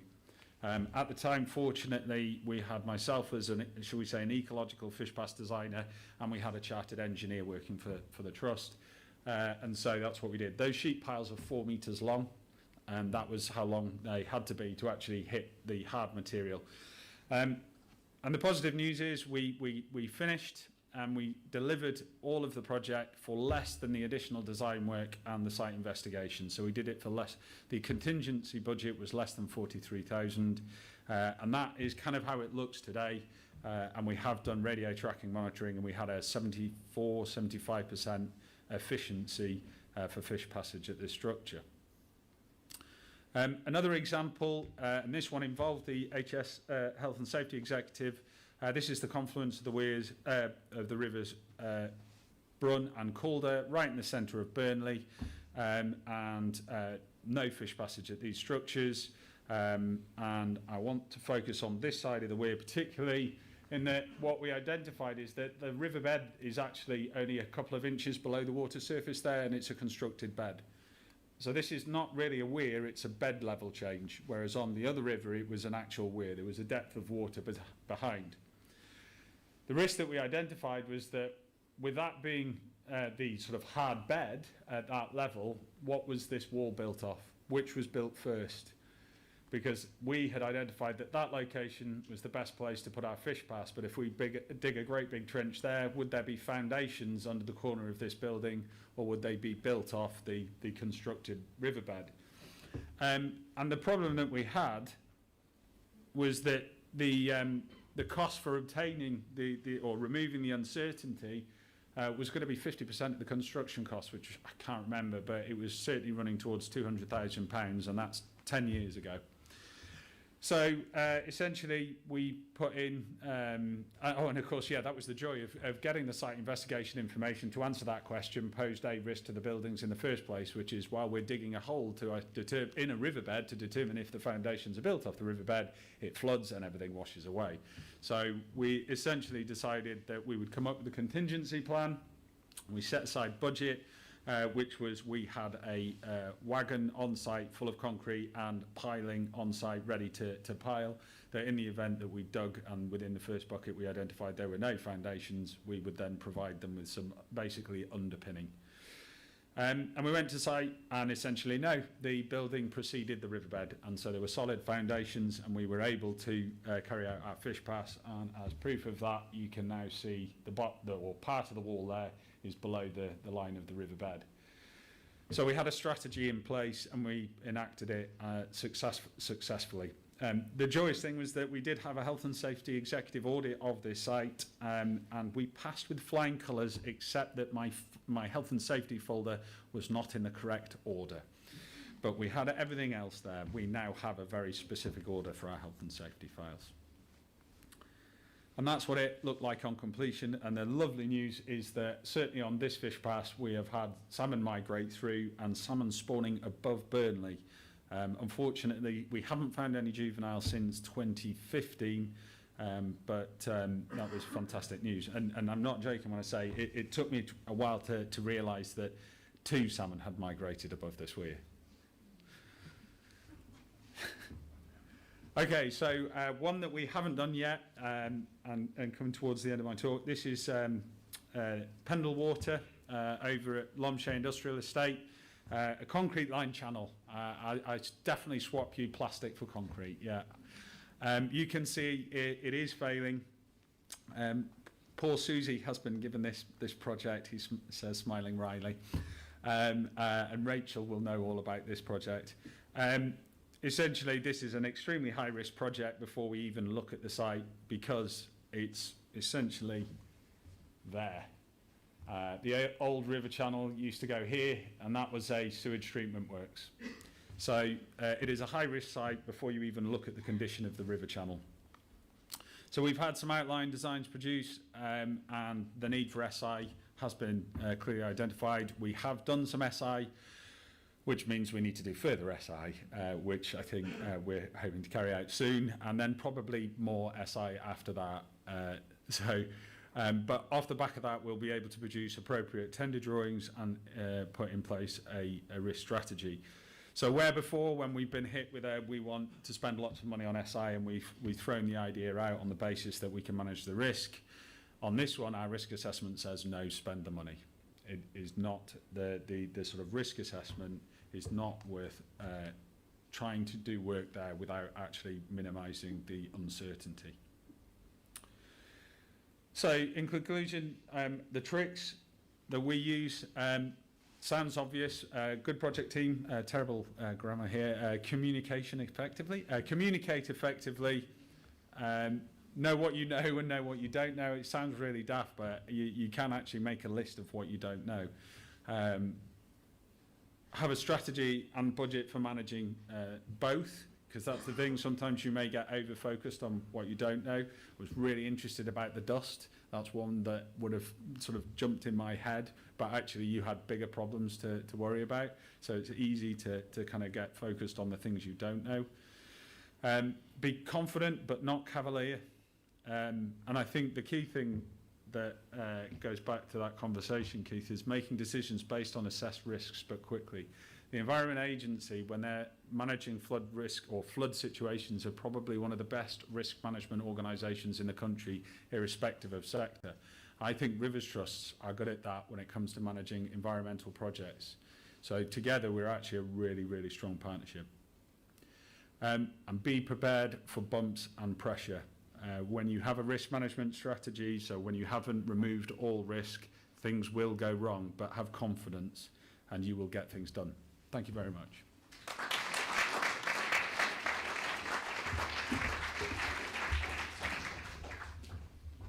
Thanks, Jack.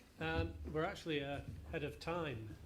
So what I'm going to propose, if we have a quick 5-minute comfort break, if you want to recharge your teas and coffees, and if we can gather here back at 11:37 for the question session.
floodplain connectivity, and then we broke into groups. That sounds familiar. That's the problem. They all sort of go into one.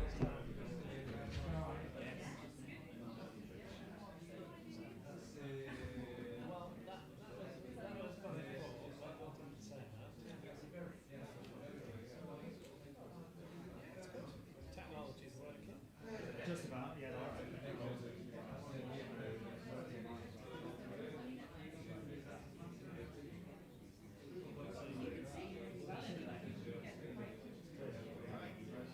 Because it was paused.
okay? You're right.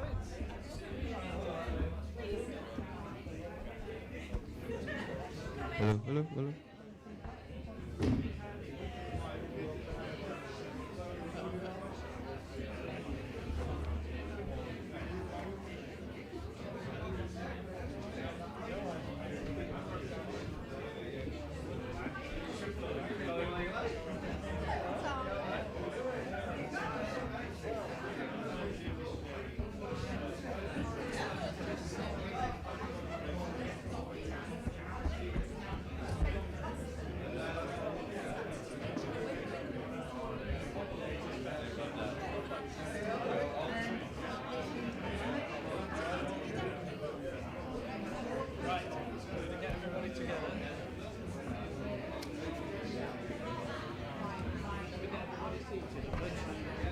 Yeah. Can we all take our seats, please, as quickly as we can?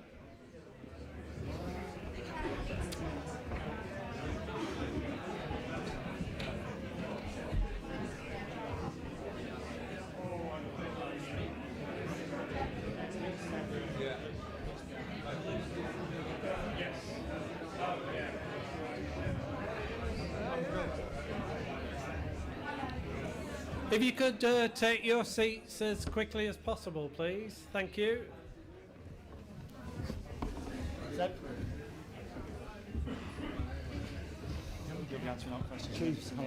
Your memory of conversations about Cavalier about I never forget. Never forget. that's worrying. I could do with a quick chat with you and Liz. I've got to shoot off a bit early. Long story. But I want to get Jen to get really interesting to see how much. yeah. No, that we're probably going to end up doing it next year now, not this year, but we're not telling our consultants. But there's another matter. I just wouldn't mind a quiet keep word in someone's ear to. It's like Is X Factor? Okay, everybody, if you could take your seats and we'll begin the question session. Yeah. Did you recognise my middle? You know the sledgehammer and the technical bus. Did you recognise them? I did. Yeah. Only a little bit of erosion here, so it's not been too bad. But our main problem is contractors. And like we so the designs that we finalised and we gave them that, and then we get Okay. graphic examples of Thank you. and they still do. It's a big problem for us as well. Yeah. We really Right. push. Thanks for coming back so promptly. So this is we've got about 25 minutes now of questions and discussion with our panel. We have Ollie on the front with the roving mics. So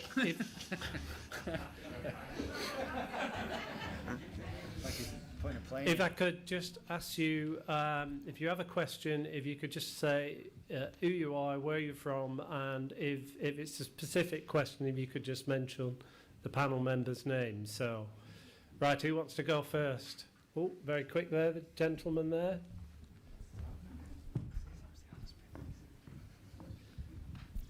Hello, I'm Rob Mitchell and I'm from SEPA. Question for everybody really, but I guess it focuses a bit on Seb's presentation first off, and it's around planning consent. So you talked about it quite a bit and the benefits that it can bring in terms of stakeholder engagement, communication, that side of things, and formalising that, and I totally take that on board. What we found, as I'm sure everybody does, is that planning consent can take an awful lot of time and set your project back months and months. The constraints of financial year ends and things mean that obviously can be a real problem for us. So what we started to do in Scotland was we found that there were a number of local authorities who would be quite accepting of environmental improvement projects as actually permitted development projects, falling under permitted development rights. We've moved on from that now. We've actually sought planning opinion that's sort of identified within planning regs permitted development rights that could apply to all of our river restoration projects. And at the minute, the route we're sort of taking is to suggest that in the first instance to every local authority that we approach around our projects. Obviously, a massive benefit of that is the time and cost saving.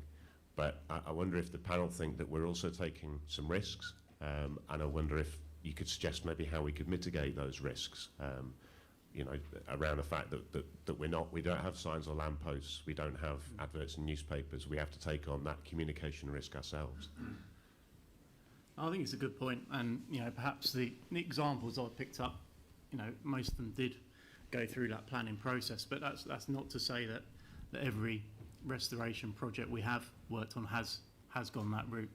And I think you've picked up on it already, that the early engagement with the planning authorities is really key there, so that, you know, they don't get wind of something or something lands on their desk, you know, when you've got to the detailed design phase, you've produced all these drawings, and then they've had no idea about it whatsoever. So it goes back to the communication that I think everyone's talked about today. You know, and that's not just with your landowners, that's with the regulatory bodies as well, and making sure that stakeholder group that's driving that project forward has everyone it needs right at the outset. And that will, you know, both minimise your risk in terms of your delivery for the client, but it will also identify, hopefully early on, whether that regulatory body thinks it is planning applicable or not. As you say, you know, a lot of some of these examples talked about today, some of the smaller weir removal schemes, for example, haven't gone through that full planning process. There's been a hell of a lot of engagement still around it, but it hasn't been seen as requiring getting planning consent. And yeah, echo what Seb said. And actually, what's quite interesting is 10 years ago, most of our local authorities were just kind of like, the EA putting money in permitted development, and they'd put it in writing. You know, it was incredible. And then that's kind of disappeared a bit. And one of the key things is exactly what Seb said: get in contact with them. Don't send emails. You ask them a question by an email, you will not like the answer you get. So pick up the phone first. And what we've been finding is that, without naming any of the local authorities, if you give them a reason to and evidence as to why they shouldn't require planning, they'll give it. But if you just ask them, does it need planning, they'll say yes. Interestingly, one of them has always taken an attitude which is, if we're not going to get an objection, just do it. And so that authority, the only times we've had to apply until recently, very recently, with a particularly large project in the centre of Clitheroe, damn, I may have given away the local authority, was when we were working on a listed structure and where we were removing a weir that actually had a footpath across the top of it. And apart from those two instances where they know they would have got objections, they were just like, fill your boots. So I think, yeah, that early engagement and verbal, personal discussion is absolutely key, because they'll tell you what you need to tell them to mitigate the risk, basically, of needing planning. Just something I'd perhaps add to that, just following on from Jack there, the approach we've taken in my old team in Yorkshire area was where we were pretty confident that a fish pass or a weir removal would have permitted development rights. We took exactly that approach, but went a step further. So we just wrote a letter to the local authority stating that we were doing this under permitted development rights, and to ask them if they felt different to write back to us. And as you say, I don't think we ever received a reply back. So local planning authorities are very hard pressed keeping up with their planning KPIs. So if they can find a trusted partner that's willing to do the work, then without going through planning, then I think most of them would be happy to do that. Okay. Question there. I've got it already. Hi, Catherine Cawsey, Environment Agency. You talk very much about risk and the cost of risk. How do you factor that into sort of cost-benefit analysis? Do you ever find that the risk budget actually sort of takes you over that cost-benefit? The benefits that you'd have, it's just far too costly because of the incurred risks. I'm guessing that might be for me. And the strategy I employ is cost a project as if the Environment Agency were doing it, and then do a cost-benefit analysis. And if it still comes out positive, we'll do it for less, and it'll be even more beneficial.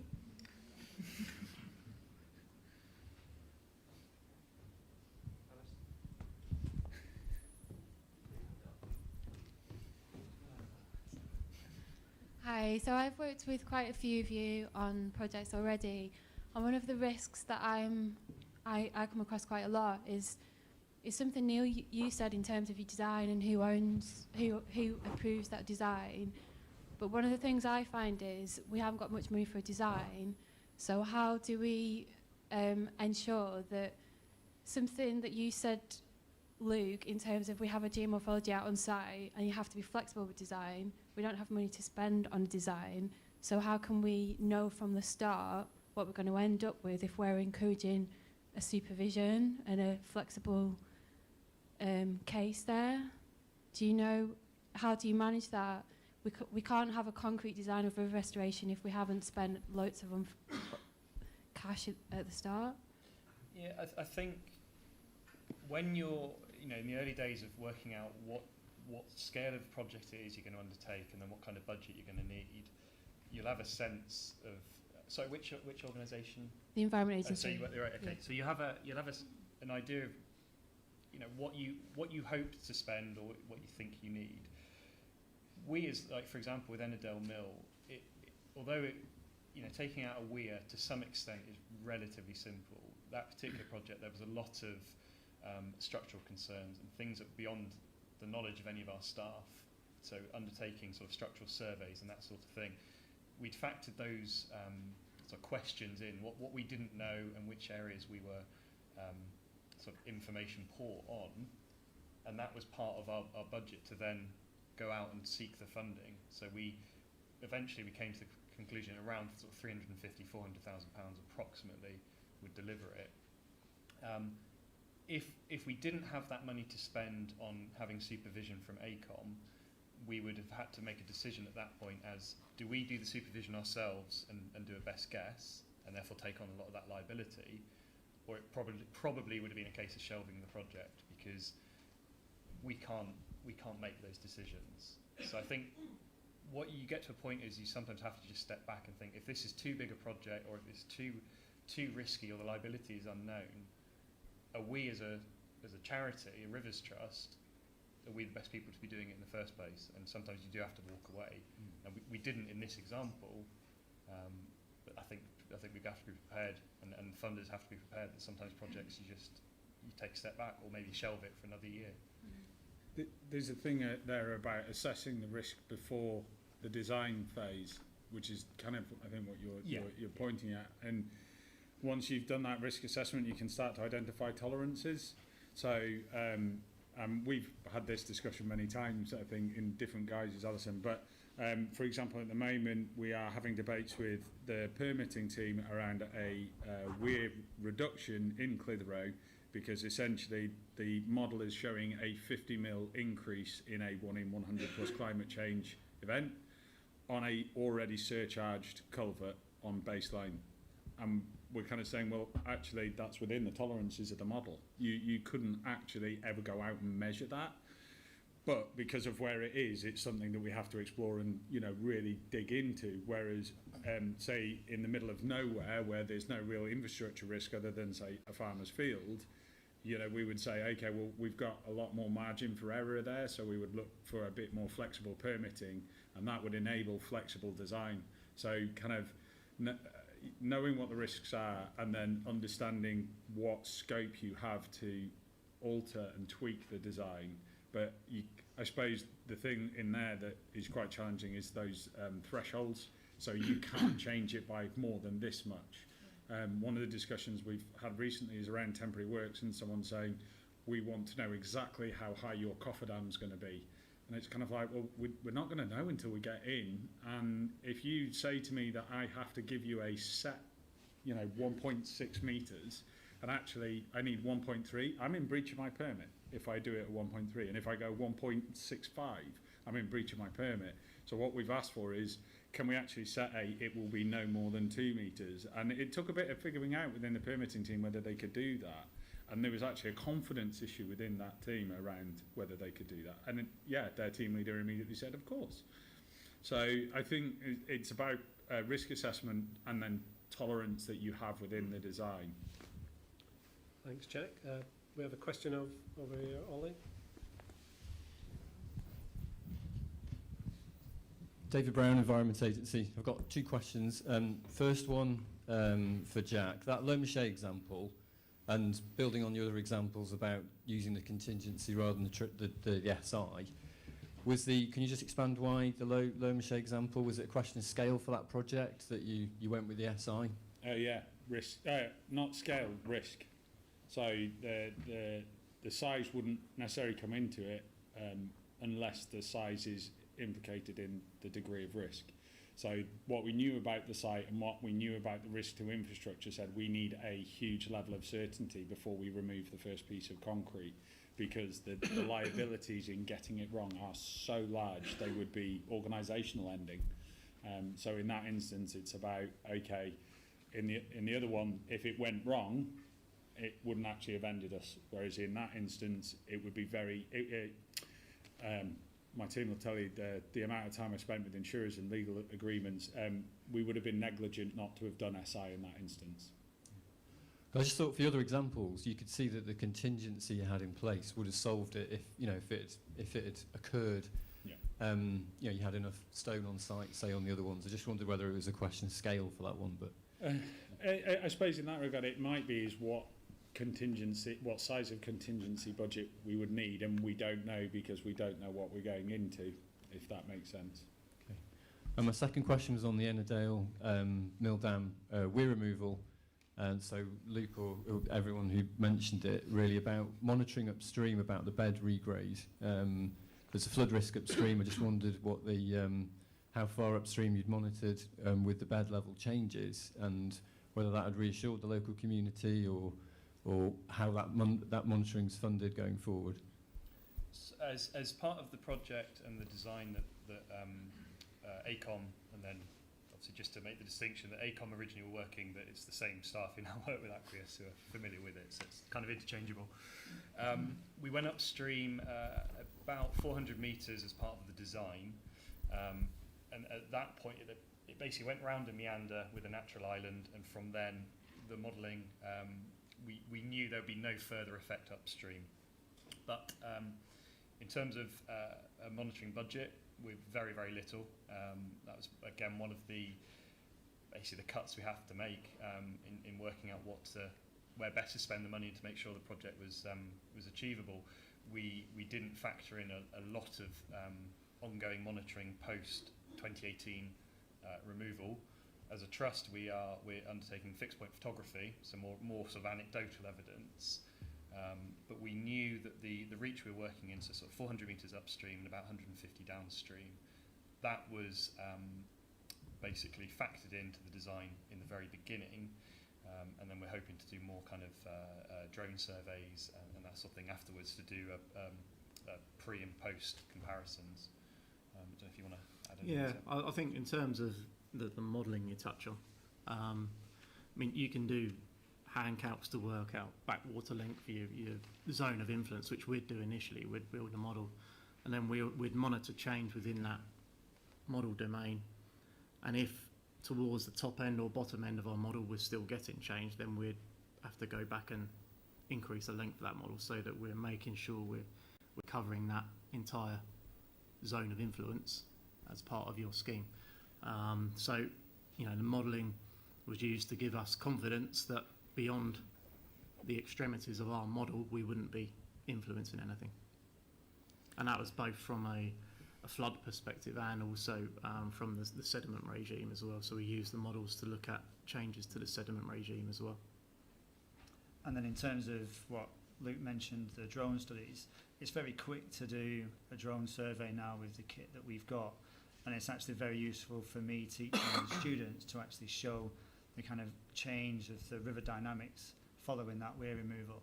So if I'm up at the Kekul doing a survey or nearby and I've got time, then I'll just drop in and do a quick drone survey, which is just the next level of monitoring, because it's useful for all of us to have that information, and I do that quite a lot with a lot of the projects that we do. Thank you. Have got any more questions? Question there. Paul Free, Environment Agency Fisheries. Luke, I'm just interested, how much of that 350k was actually the contractor removing the structure? I think you've alluded to it, there's quite a lot of prep there and monitoring, but I just wondered what the cost breakdown was. So the capital works, so it was about a 6-week programme. It was removing the structure. It was a lot of bed regrading, a lot of toe protection going into the left bank, and on the right-hand bank it was creating almost like a terrace for spill water to go onto. The total contract was about 320, give or take a couple of thousand. So that was capital costs to the contractor. 350 as an estimate is certain other costs to do with the planning and things, and then overall, so it was about another 100,000 was all the design, the pre-work, the management, and the community engagement. Okay, thank you. Got a question here at the front, Ollie.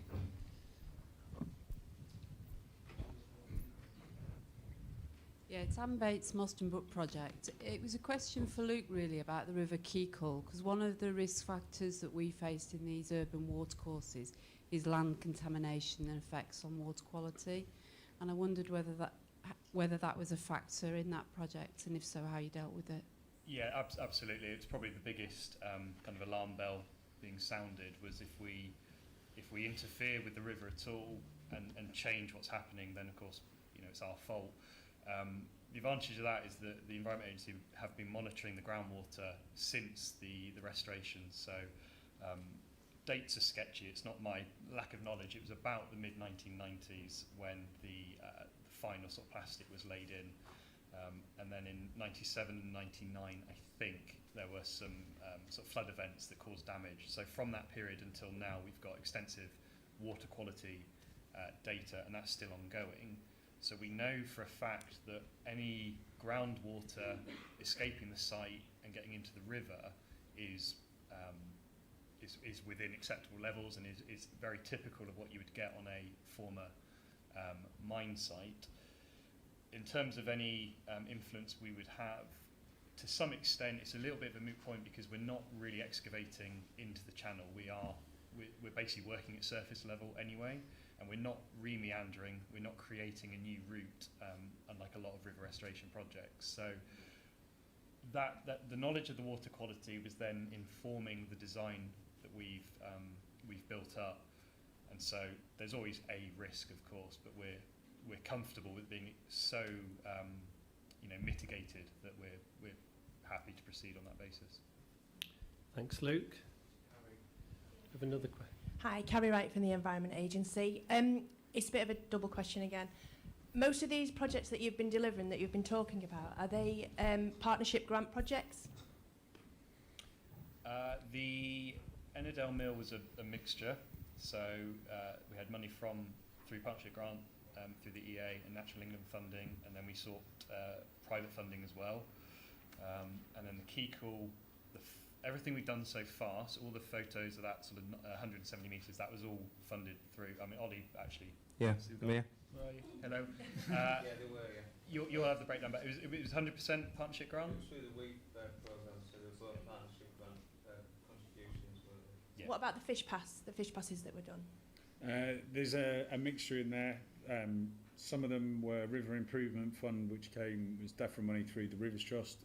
Some were Catchment Restoration Fund, some were Heritage Lottery Fund, and the more recent ones, the Water Environment Grant.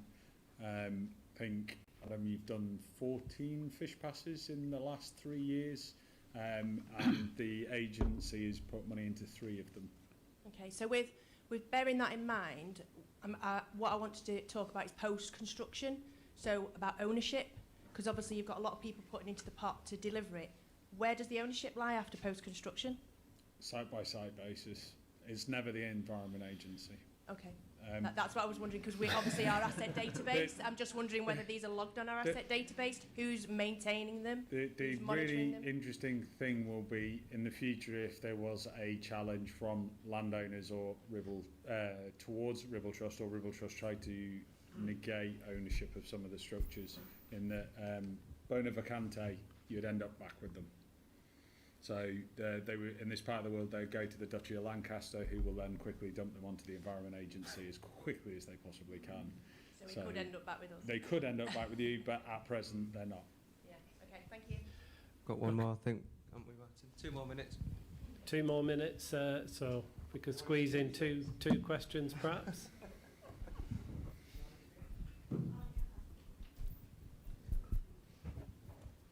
Rachel Arch. Hello? Rachel Argeros, Catchment Coordinator for the Environment Agency. I'm just really curious, really. How much did you involve or engage with your local CABA catchment partnerships? And if you did, what support did they offer? You can go first, Luke. At West Cumbria, we host the sort of catchment partnerships meetings and things. So and it's a bit of a vague answer, I realise. My colleague Vicky sits on that, so I'm not really massively involved in that side of it. But we have regular sort of updates and meetings and opportunities for that larger catchment group to feed back in. So with the River Keekrell, that was a really straightforward process because, as I said earlier, nobody's looking at that and thinking, why are you doing it? So it was across the board support. Nobody really needed to get involved. Everyone was happy with it. With Ennerdale Mill, there's a little bit more controversy, but by and large, from my understanding of it, the groups that fed in information. So we had colleagues at county council, flood action groups, etc. It was a useful forum for them to feed information in and for sort of question and answers. So it did work well, but the sort of contents of those meetings I didn't really go to, I'm afraid, so I can't comment. I'm going to push my soapbox over there regarding CABA and individual organisation delivery, particularly when you're the host. The last project, the Lomshay project, was actually recommended by Lancashire Wildlife Trust, or came about a result of their recommendations. So sometimes we will get projects that we deliver that have been put forward by others or enabled by others. Almost always they're involved in some sort of consultation process, as kind of Luke's described.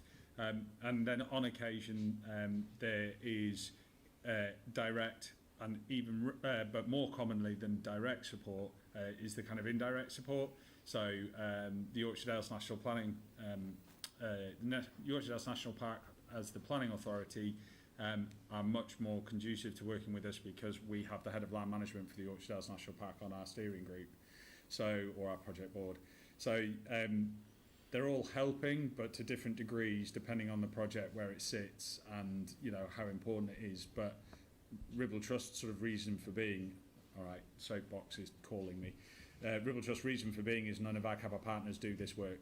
So there's a kind of, they're helping us to do good things, but actually, particularly when it comes to fish passage, I should say, and channel restoration, none of our partners, with the exception of the agency, do that kind of work. Different when it comes to peat restoration and things like that, but yeah. Okay, we'll just take one quick question and hopefully with a really quick answer. Yeah. We've got one more. No? Oh, okay. So before we go to lunch, could I just explain how we're going to organise the workshop session this afternoon? So when you come back from lunch, Rebecca, do you want to stand up and wave? Rebecca will be giving you a number between 1 and 8, so make sure you get a number. There's no significance to that number. It's not a quality threshold of any sort.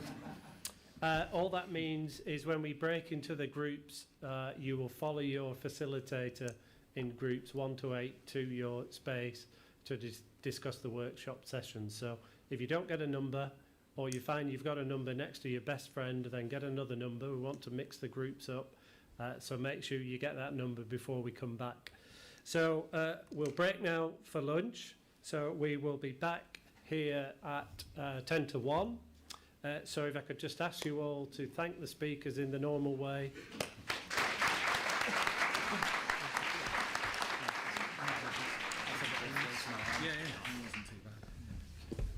Yeah, so the lunch is somewhere outside. I don't know exactly where it is. There should be a big banner that says the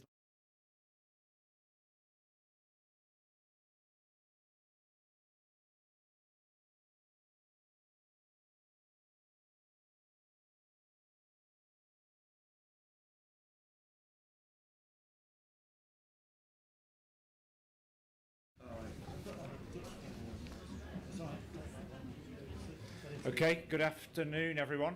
I'm not Martin Slater. I'm Keith Ashcroft. I have the joy and pleasure of being the Environment Agency's Area Director for Cumbria and Lancashire, but formerly of this parish. So good to see some familiar faces. Worked for probably 5-6 years on and off around this neck of the woods, which was, and we are adjacent to iconic waterside regeneration. Worked with Kath Causer on Mersey Life. Salmon in the Mersey, etc. Who'd have thought it 20 years ago? But also welcome everyone to the Ollie's Anonymous meeting this afternoon, because my name is Keith and I've also been Ollied. If you haven't yet, you will be, because I didn't know I was doing this until about half an hour ago. Also, just to set the record straight, Jack and I have had another honest conversation over lunch, and what I actually said was, do you drive a Vauxhall Cavalier? But actually, reflection on some immense work that's gone on over the last sort of 20 plus years across the Northwest that I've had the pleasure of playing a teeny part in, and now seeing salmon above Burnley, salmon in the Mersey, and the investment. And I was trying to get some more statistics over lunchtime. Those of you who know me, there's some familiar faces in the agency, from the agency team here. No, I'm not a specialist in numbers or detail.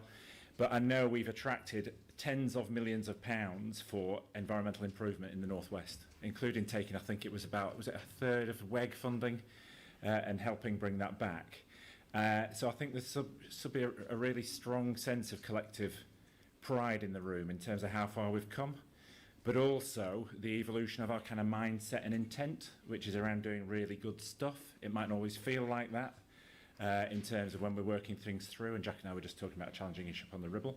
But also as sponsor of Natural Course, €20 million 10-year programme, which will continue after Friday, which hopefully some of you are beneficiaries of, about building capacity and capability right across the region and focused on this part of the world for the start. I was very, very keen at the outset that we focused on building capacity and an eagerness to deliver more for particularly the Irwell, actually, in the Manchester Basin rivers, and brilliant to see how the progress. We also have the pleasure of sponsoring a £300 million flood programme, so any conversations around risk are really, really pertinent, because I think what we need to keep our eye on is what we're actually trying to achieve.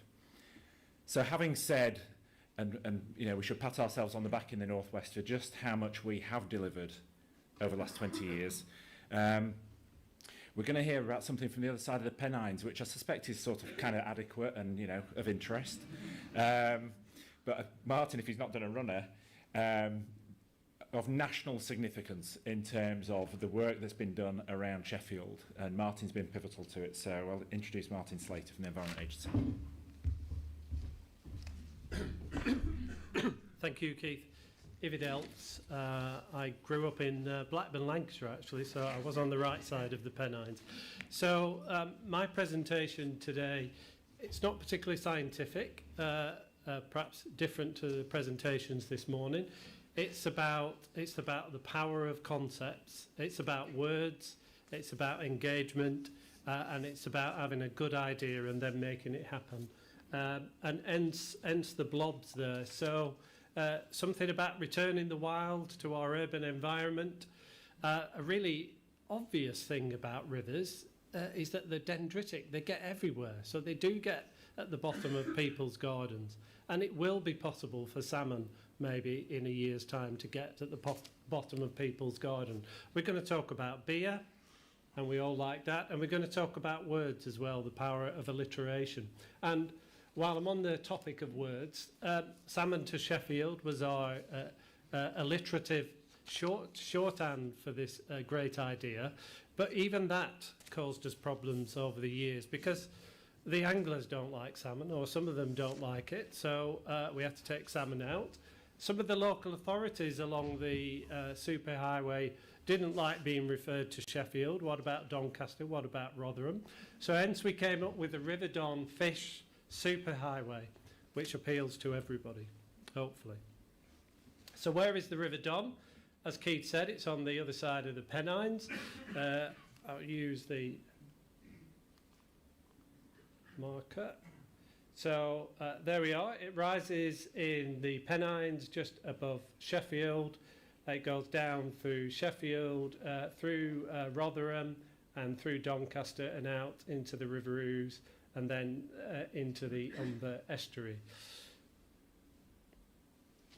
So, just to kind of link back to the purpose of today and project and programme risk management, I'd actually say something about that a lot of our risks have actually all been solved in many ways. So if you take, for example, water quality conditions, many of the projects we've talked about this morning and this project would just not have been possible 20, 30, 40 years ago with the state of our rivers. So when we are thinking about project risk, I think it is important to recognise how far we have come, and actually what we're doing now with removing physical modifications builds on all of that work that has been done over the decades in improving water quality conditions. I think also the environment for external partnerships and EA resources is much improved. You know, again, 20, 30 years ago, we would have had the Odd Rivers Trust, we would have had a wildlife trust, but the development of river trusts across the UK has been phenomenal since then. So many of those kind of project risks which would have been impossible to mitigate or alleviate 20 or 30 years ago are actually have already been solved, and I think that's really, really critical every now and then to think about. So, a bit of background. So where does the River Don come from? So it is reputed, probably by a Yorkshireman, that it was the best salmon river in England. And here's some quotes from the literature of the time. There's an interesting one from 1700. Apprenticeships had written into the contract that they shouldn't be compelled to eat salmon more than twice a week. So there's something for the government when they're thinking about the higher apprenticeship scheme. This list here is a list of 31 species recorded in the Don, and you'll see there sturgeon, the Minty sturgeon was once a common species in the Don and many of the other Yorkshire rivers, sadly not now. But the Don, like most of our urban rivers, suffered a very well-known decline through industrialisation. This is Sheffield in 1921. Weirs were built, of course, across most of our rivers, which fragmented the river and were built for power and navigation. Here are some early Environment Agency inspectors in tweed coats and ties, I think, doing some sampling. I think this was before the 1974 Health and Safety at Work Act, suffice to say. A bit of science here. So this is, as you can see, a graph of ammonia on the River Don at Rowcliffe Bridge, which is downstream of Sheffield. Goes from 1979 to 2018, so over a course of 40 years. And I think that graph just tells the story of the improvement in water quality. And without that improvement, of course, that toxic limit for salmon would never have been possible. So that's happened. George Orwell probably summed it up there nicely in his famous book, The Road to Wigan Pier, and that is not CGI, that is real. I don't know what it is, but it's yellow and it's in the river. So that story will be very familiar to everybody here in this audience. And of course, coming back to the weirs, as the water quality improved, the weirs and the other obstructions became the limiting factor then in the return of aquatic species, not just salmon, but coarse fish as well. And in 2003, this was the situation on the Don. So from Crimsel Sluice here, which was a project completed by the EA in 2000. This was an old flood risk management structure. From here, all the way up the river to here to Beeley Woods Lower, there were about 21 obstructions, and then further upstream there's about another 6 or 7. And as you can see, most of those are red. So we started to see the green shoots of recovery and the first signs of success in these photographs here, salmon returning to the lower reaches of the Don. At Sprockborough Weir, which is just above Doncaster, salmon was caught below the weir here by Dan Turner, one of our colleagues in A&I. And just note, if you would, this area here. So later on we'll see a photograph of a fish pass there. So salmon were trying to return, and at the time this photograph was taken, this was the lowest obstruction to the upward migration of salmon on the Don. And as you can see, it's a pretty impassable structure for a leaping salmon with no pool, an apron and debris in front of the weir. At the same time, of course, around 2010, 2011, the Water Framework Directive, the River Basin Planning Cycle, and importantly the catchment-based approach were shedding light on some of these ambitions.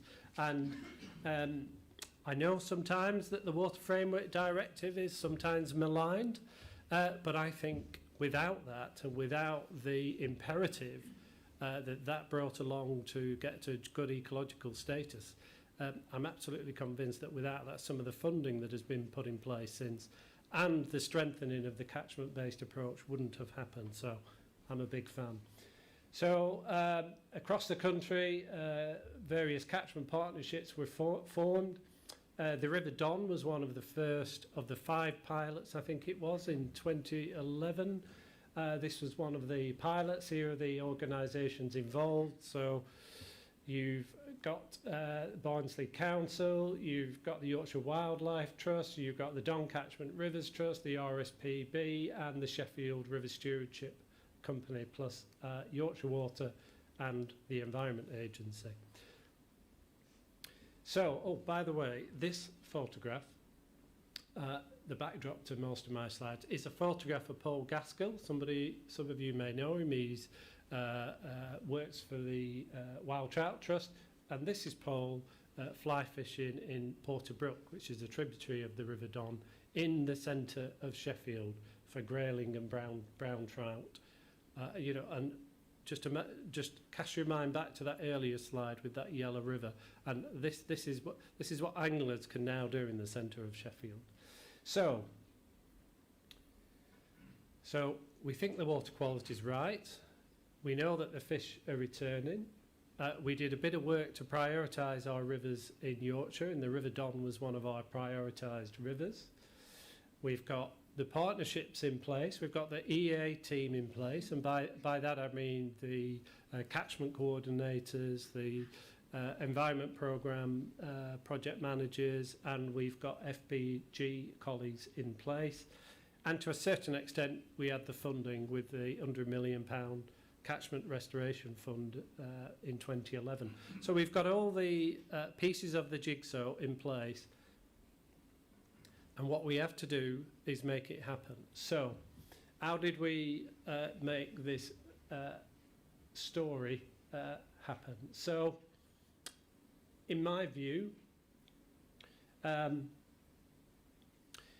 we took a very kind of this wasn't just one project, it wasn't a programme, it's not written down. You won't see our Salmon to Sheffield vision written down in a fancy plan. It's in the most, it's in people's heads, it's in my heads, it's in Anthony Downing's head, who's up there, it's in other people's heads.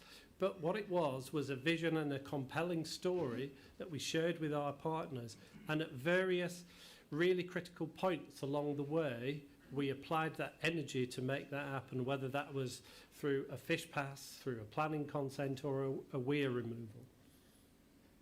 But of course, what you have to do with a vision is you have to show people the reality, and the perception is everything. So people's perception was of the river was of the photographs above, but actually in reality, in the bottom right-hand picture there, there's the annual RAF race in Sheffield. So people, children get out and about doing that RAF race, and that's only possible because of the improvements in the river. And that illustrates again how people's perception of the river is changing because they're willing to get in it.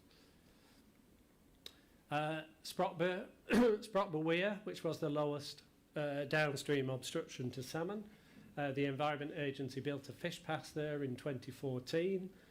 That story in itself, in that one slide, is probably worthy of another presentation. So, Ollie, if we do this again next year, I'm happy to come back and talk about that. We did some weir removals as well. We've talked about weir removals this morning. That's Ward End. This is Beeley Wood. And between the two, we had to wait 12 months. And one of the reasons for that was because after that, we received quite a lot of objections to our plans for Beeley Wood. So we did a tactical withdrawal, and we came back a year later when we'd been working on those people, lobbying them, and we were able to deliver that second weir removal with very little objection.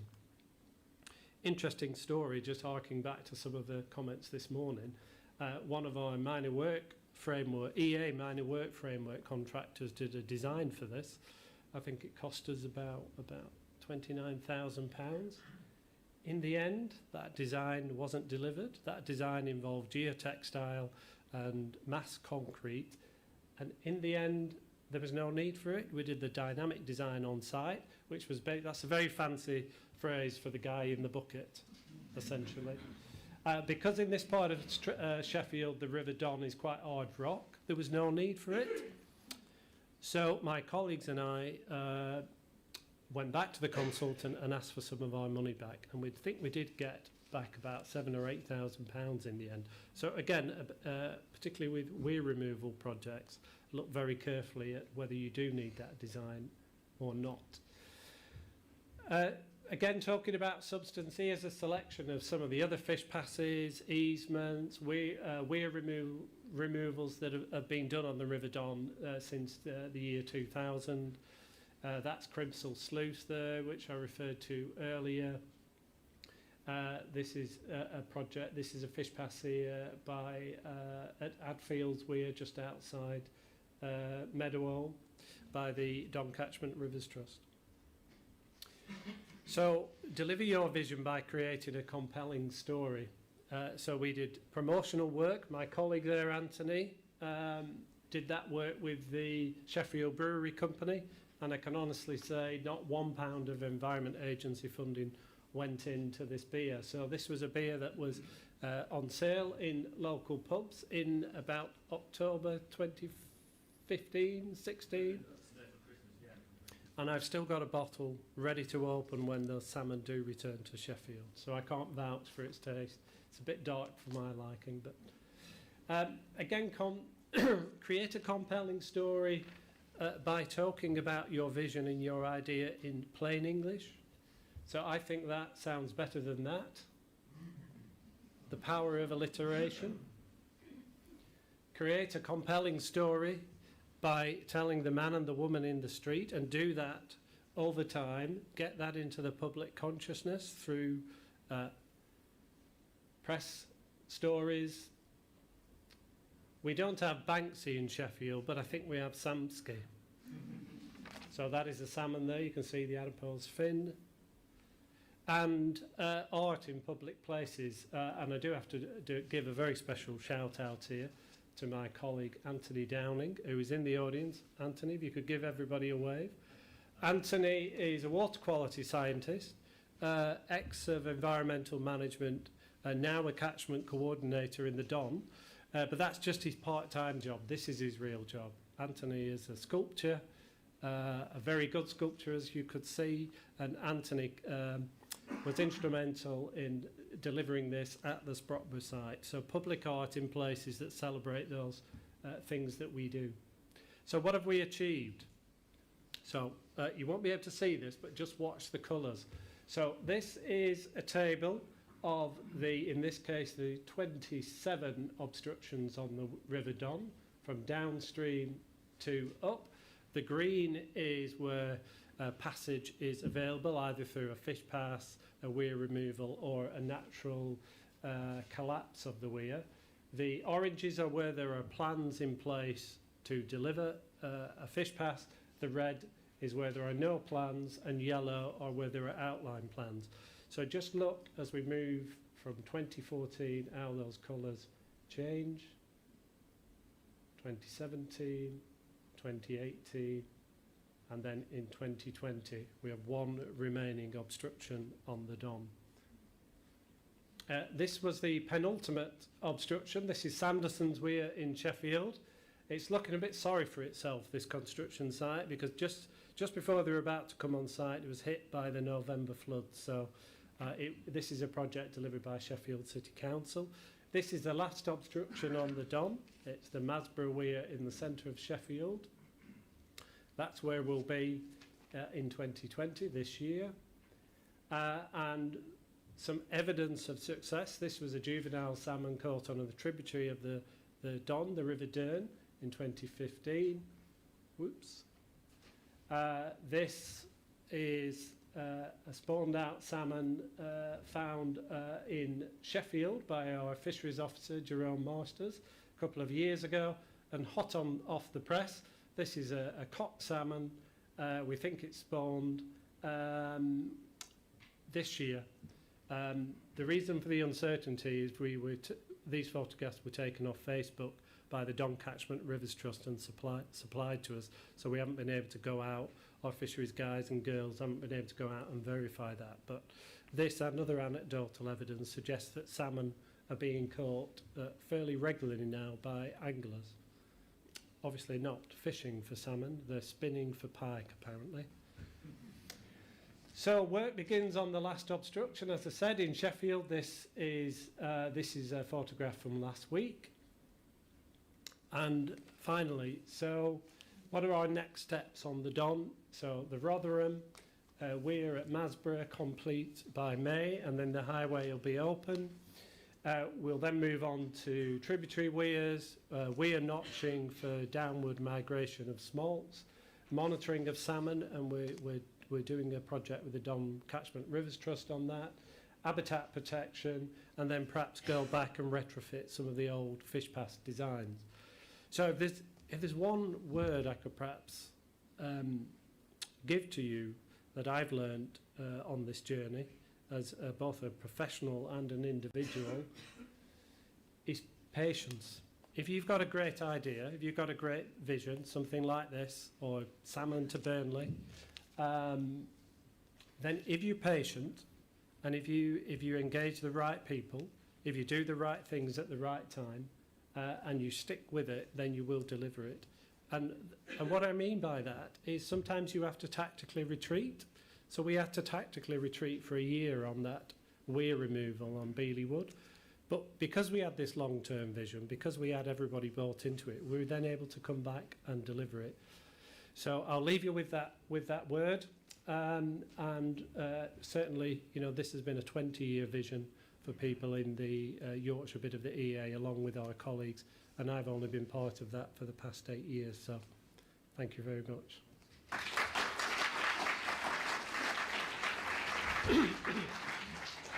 Thanks, Martin. It's in my throat slightly, but that's incredibly impressive for Yorkshire. I think there's a few things there around having a really compelling story that people can buy into, and I mean the art, just massively impressive. Just to create that feeling that rivers aren't just around technical specialists and experts. This is about people's enjoyment and the health benefits of being out in the environment. I think also it struck me in terms of strategic approach at the scale of that catchment and how you've seen things. I don't know if we did some of that stuff at the start of Mersey Life in terms of how we start to break down some of those. And I like the idea of dynamic design. Unfortunately, I'm not sure whether Jack had gone out just before you said that, but we'll make sure he's aware of it. Also, some of you remember Les Jolly, one of from Rachel. When I first worked in this patch 20 years ago, we had Les Jolly was one of the first river inspectors. And what he used to do was drive around his Ford Anglia looking over bridges and seeing what colour the river was that day. And another colleague dealt with a complaint during the Wakes week when the mills shut down in Wigan. Someone rang in and said, "Brother Douglas is looking a bit strange, will you come out and have a look at it?" So he went out, had a look at it, looked over the bridge, and he went, "Oh yeah, okay."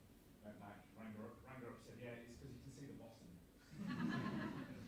So just the sense that that's happened in that 20, 25, 30 years is astounding to the point at which we're getting to now. So again, just that sort of taking stock, it can feel quite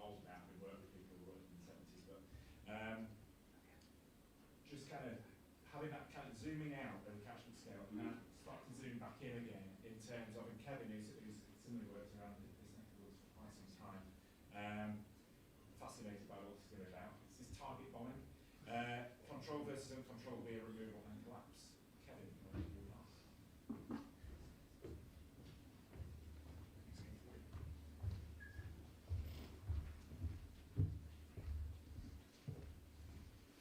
Hi, my name's Kevin Nash, and I work for the fisheries team. I'm the fisheries technical specialist for Greater Manchester, Cheshire.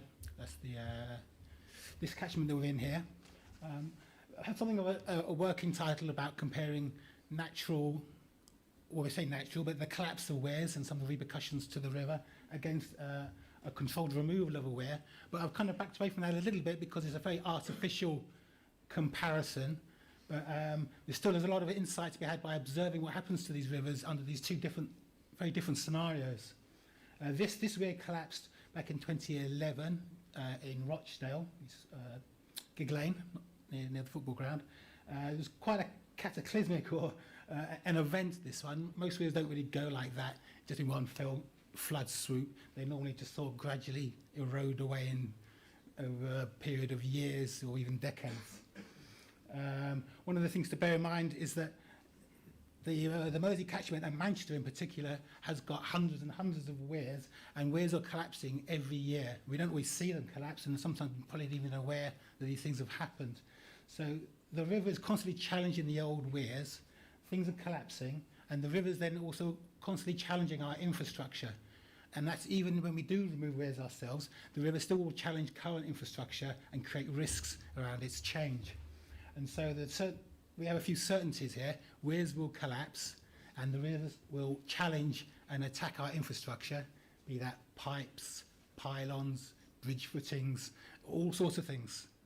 And unfortunately, this slide came out a little bit wrong. I apologise, I think it's the only one. It was supposed to be a nice measured layering up of different attributes of the North Manchester catchment, but it's all come out together. So, but what you've got is, so I've got this light. The Manchester city centre down here, the Irwell zigzagging up to the north, and various other sub-catchments, the Roach and the Kroll coming down from Bolton. All the blue dots are all the weirs that we know about in the catchment, which is like massive concentrations around the old industrial towns like Bolton, Bury, Rochdale. Surprising number of light blue dots which are waterfalls. I didn't realize we had quite so many waterfalls left. They normally have weirs built upon them, so you get a nice good footing for your weirs. A lot of weirs actually have waterfalls and they're built on bedrock anyway. And then you've got these yellow barriers which are locks, and that's the Rochdale Canal going over to Yorkshire. The two red dots are the two weirs I want to talk about today, and some of the changes that we observe over time. The one up here at the top is Rawtenstall, a weir that collapsed, and I'll speak more about that. And the weir down here is Goshen Weir, which was a managed withdrawal of the weir.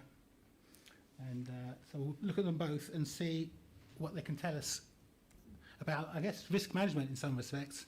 And they're not going into huge amount of detail in terms of all the different types of risk and how to manage them. This is more of a kind of an overview of some of the river changes and what that really kind of might mean to you and how you might approach a weir removal, bearing some of this stuff in mind.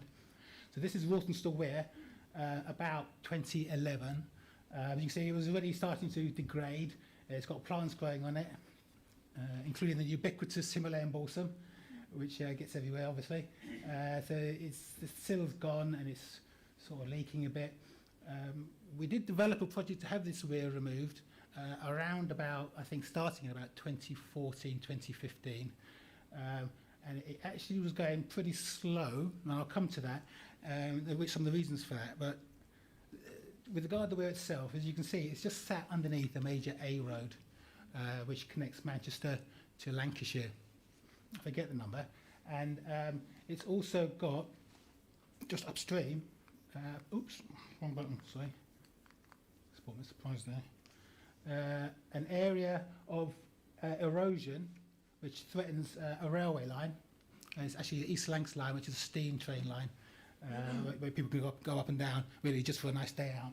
And as you can see beneath, looking up and downstream of that bank, there have been lots of attempts over the years by the Lancashire County Council, I think primarily, and maybe others as well. I'm not totally up to speed on the full history of this site, but a lot of sort of engineering, spiling, attempts to soft engineering to try and manage that bank and keep it stable as the river constantly pushes against it.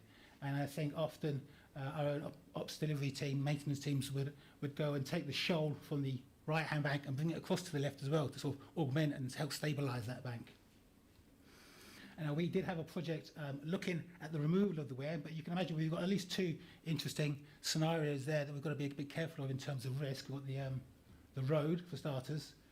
I don't think we'd ever taken out a weir with a road on top of it. And then we've got this active or river activity ongoing issue on that upper bend further upstream.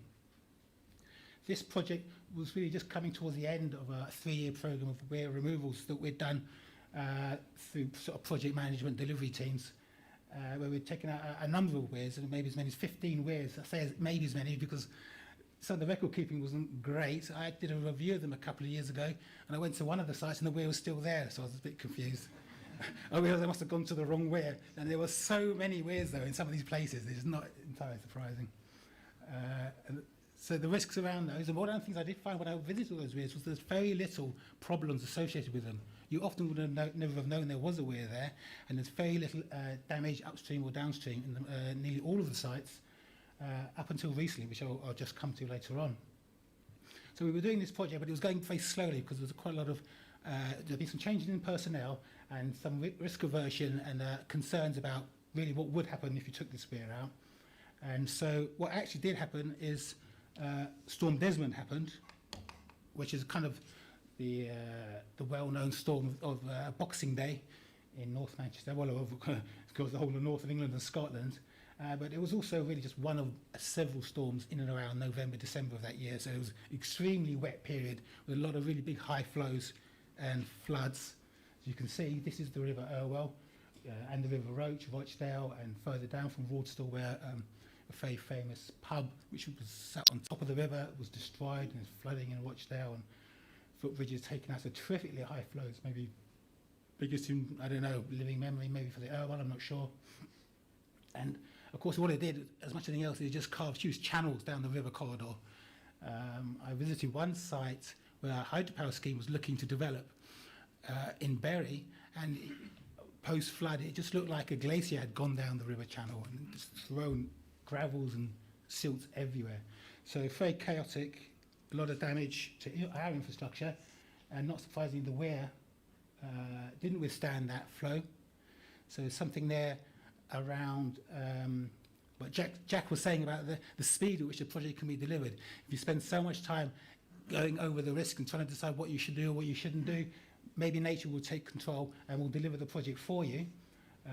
In this respect, one of the good things about natural recovery is that you don't necessarily take on the liabilities and the risks that come with it, or might come with it.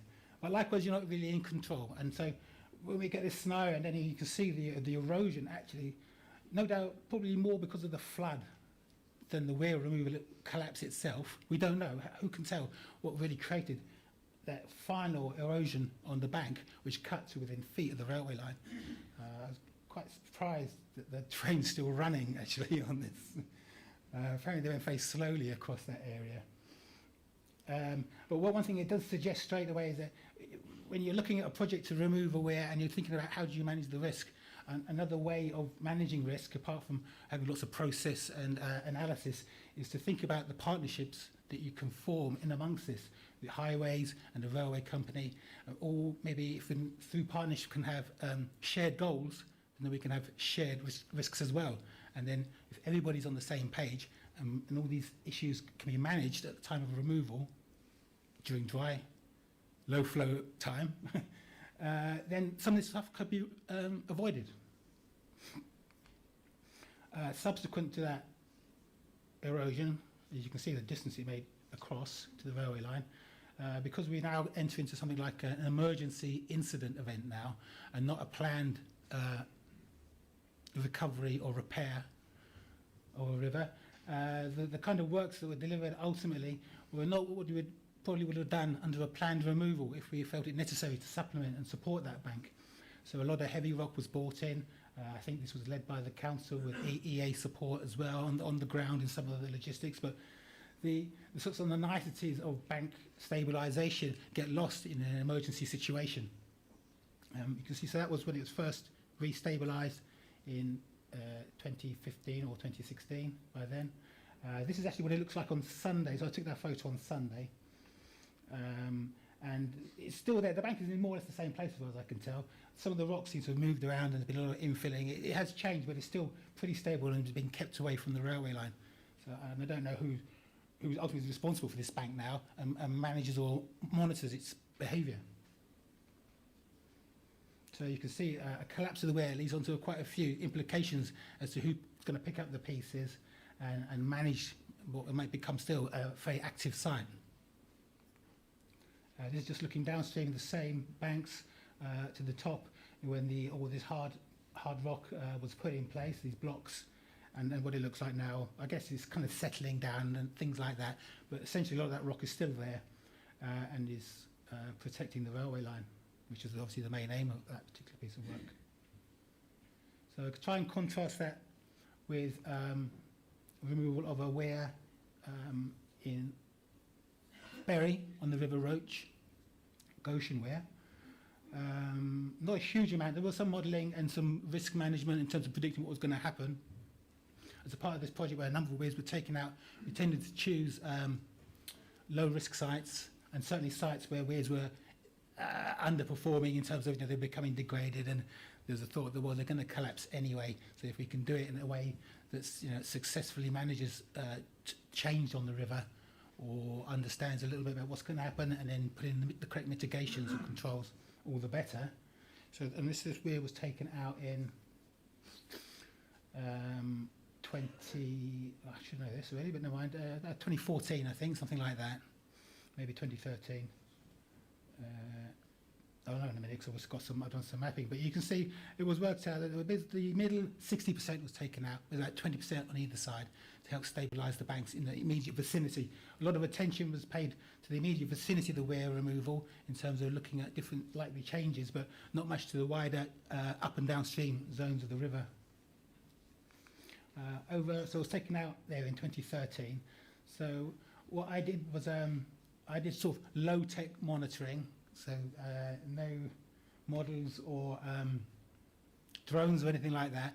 I just sort of walked the bank every once a year for a while, and then a bit, obviously spacing the gap out a bit more, so I moved on to other things.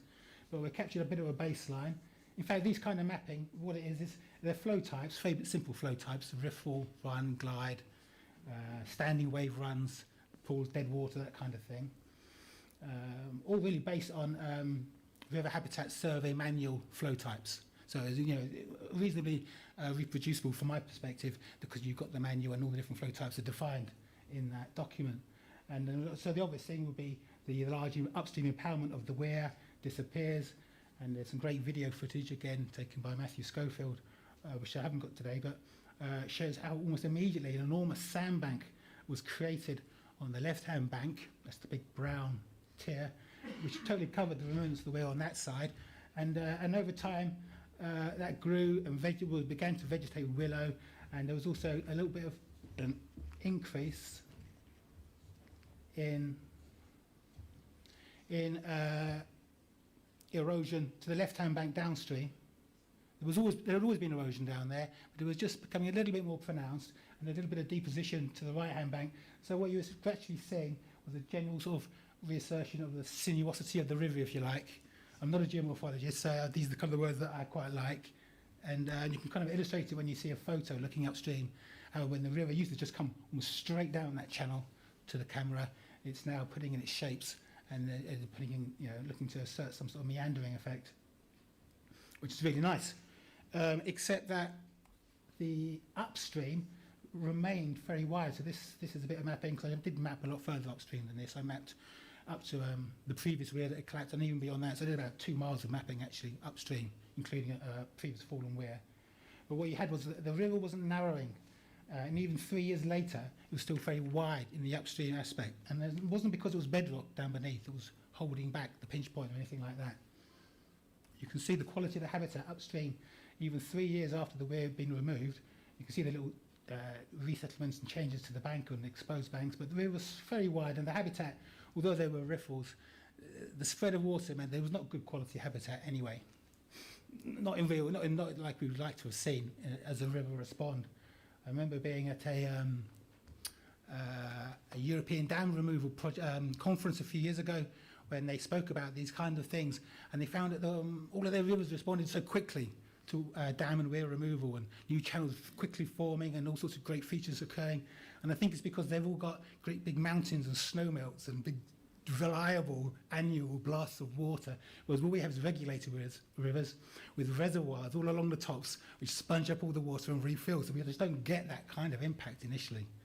But by 2016 there was a particularly wet year on the Roach, so the Storm Desmond really did, even though they're so close to each other, it really did affect the Irwell much more than the Roach. There was big floods on the Roach the next year in 2016, and this is actually on the ebb of a flood. There was again a sequence of floods, and you can see by the trash in the litter line. And unfortunately, you do have to call it a litter line in these catchments. You've got another 2 metres when the river was in full spate coming down here. What that seemed to do is really shake up the river a lot, because when you went back out the next summer, we got a lot of narrowing down of the river channel, and this is kind of reflected in some of the mapping, whereby all of a sudden there's big gravel bars appearing on the right-hand bank, a little bit of extra erosion, and then these yellow ones are fully vegetated now with, well, I suppose colonising plants, and then more deposition of sediments and gravel bars to the top of this particular stretch. And what these look like in real terms, really nice bits of river all of a sudden, which was a really barren-looking, over-widened bit of river, is suddenly thinning down in some quite nice sort of glides. The river, even in its sort of flow within its channel, is switching sides quite regularly and causing little swims and nice bits of concentrated flow. So a great creation of habitat and colonisation of plants, you know, in what would have been an over-widened channel. And but that's kind of so I went back this year. I hadn't been there for 2 years, so I went back, and I guess there has been annual floods continuing to go on of varying size and degrees, and I was quite surprised to see again the river's completely changed again. So in the upstream aspect now, there's been a bit of erosion on the left-hand bank. It's pushed across a bit, and it's set down islands. The one further up is vegetated, so it must have been, I think it's got sufficient vegetation to say it was around last summer. A lot of flow diversity and interesting habitats there, which are going to support, obviously, a diversity of life, and flora and fauna, inverts and the fish. Downstream, a pipe has been revealed, which is not funny actually, but because this is emergency works. And now we're in discussion with Caden about that pipe and about what needs to be done there to shore up that piece of erosion. But once again, when you have annual and frequent and high flood levels, the removal of a weir doesn't necessarily cause some of this downstream change, because the big floods just go straight over a weir, and I don't know how much they really stop some of the erosional effects you see. What we see in the Mersey catchment is we see pipes being revealed on an annual basis throughout the catchment, and we see erosion and pylons being challenged and having to be shorn up, you know, very commonly. So this is actually quite a common sight really in the catchment. Even notwithstanding this particular pipe, there was 2 more pipes right now, you know, requiring emergency works, and about 3 bridges I can think of where we're working with landowners and asset owners to make good their assets, because the river is constantly going to be doing this anyway. This is the thing. This is what the rivers do when we place our assets in the river, in the floodplain essentially. So this comes back to my point. I suppose if there's a message about what's the difference between a weir removal and a collapsing weir, I would say, well, ideally, the weir removal gives us the opportunity to work with all the asset owners and managers who have an invested interest in that area to come up with good solutions and projects to avoid some of these scenarios. They still may happen though, because you can't say the flood did that or the weir did that. We don't know. That's 8 years later, so that is my talk. Thank you.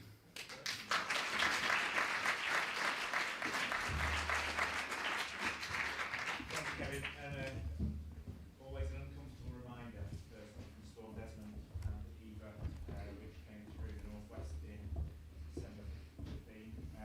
Mustn't forget that wrecked tens of thousands of people's lives and livelihoods. That just starts on something they never would have done from that.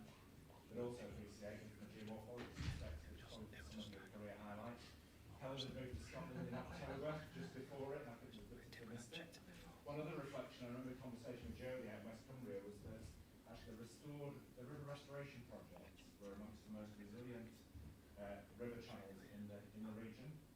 Because in 2009 we saw 2 million tonnes of gravel, car-sized lumps, distributed across the Cumbrian landscape, and actually the restored sections were actually more resilient because they were slowing the flow. One of the other things that came out of Desmond, apart from me becoming Rory Stewart's chauffeur for 3 months, was Rory also applying his brain power to this community, environmental, social, economic challenge that we have, which then he put his name and face, gave us some homework basically around the Cumbria flood plan, which included not just the theme for today has been a lot about taking things out of rivers. This was about putting things back into rivers in order to slow them. And we were looking for a willing volunteer to deliver the 2.5 million out of the 15 million national pot that we managed to grasp into Cumbria. And Dave was the last one to step back. So Dave has been absolutely pivotal in developing our approach around slowing the flow and natural flood management. So here's a little snapshot. Thank you. Yeah, I do feel like a bit of an interloper. You've been talking very eloquently about the trials and tribulations of taking things out, and I'm undoing all of your good work by sticking it all back in again, but hopefully in a slightly more controlled manner. So this is some drone footage, if it's going to play ball. No? Come on. No.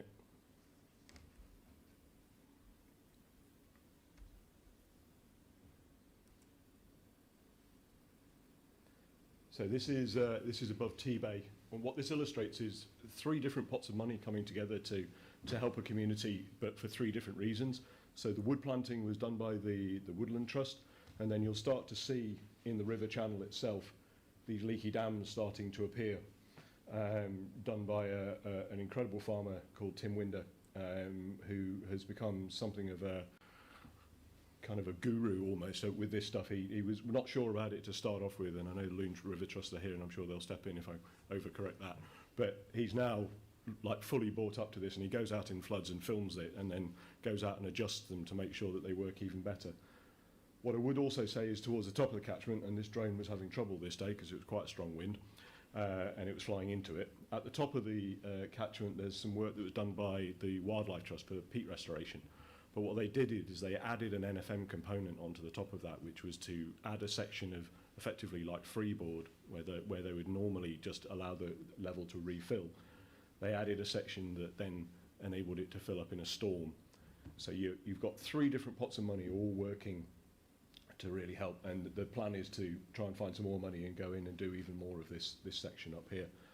But how they got some of those large sections of wood up here, the wood came from a big timber yard in Preston, and then it was driven into situ. And having walked up this place, it's quite a trek. So they did a hell of a job of getting this stuff in and then getting it put into the locations that it's in.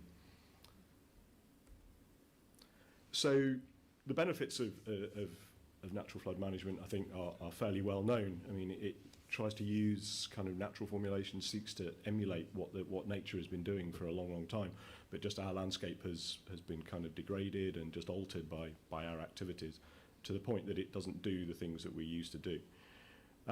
So it will increase wet woodlands, which are a great habitat type and not too many of them. Variability of channel morphology, which is great for fish. Creation of ephemeral ponds behind some of these things, which will be great for invertebrates. Natural materials in streams, which again is great for a range of different creatures. And then creation remediation of peatland, again, you know, one of our more important carbon sinks apart from anything else, especially with the climate change thing rising high in the pop charts like it is. And then more naturalisation of streams, which is another part of this. So kind of Ollie's work and the NFM work kind of overlap, where you start to get river restoration and NFM become virtually kind of indistinguishable from one another. And of course we get this great kind of gift of reduced flow and flood risk.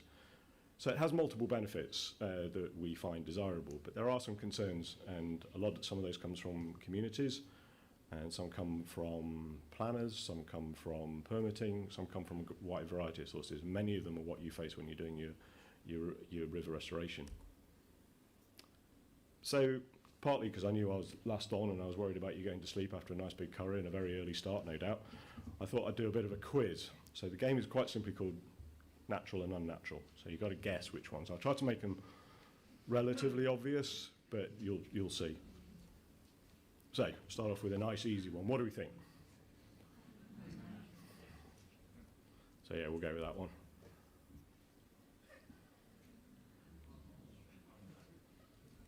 So that's natural.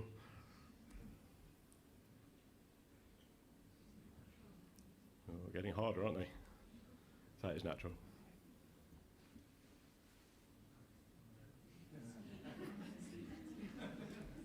That one's man-made, but made to look like something slightly different.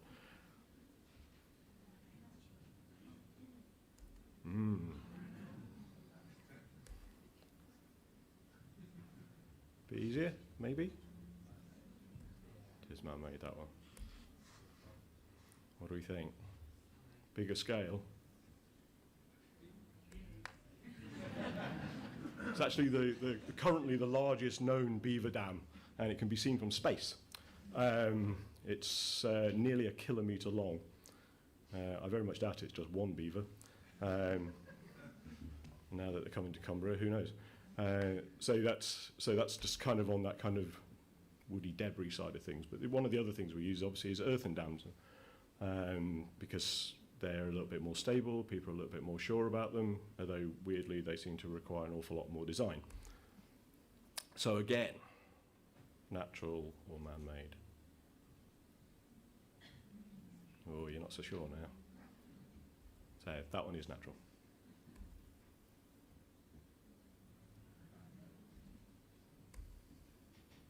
Bigger scale, much bigger scale.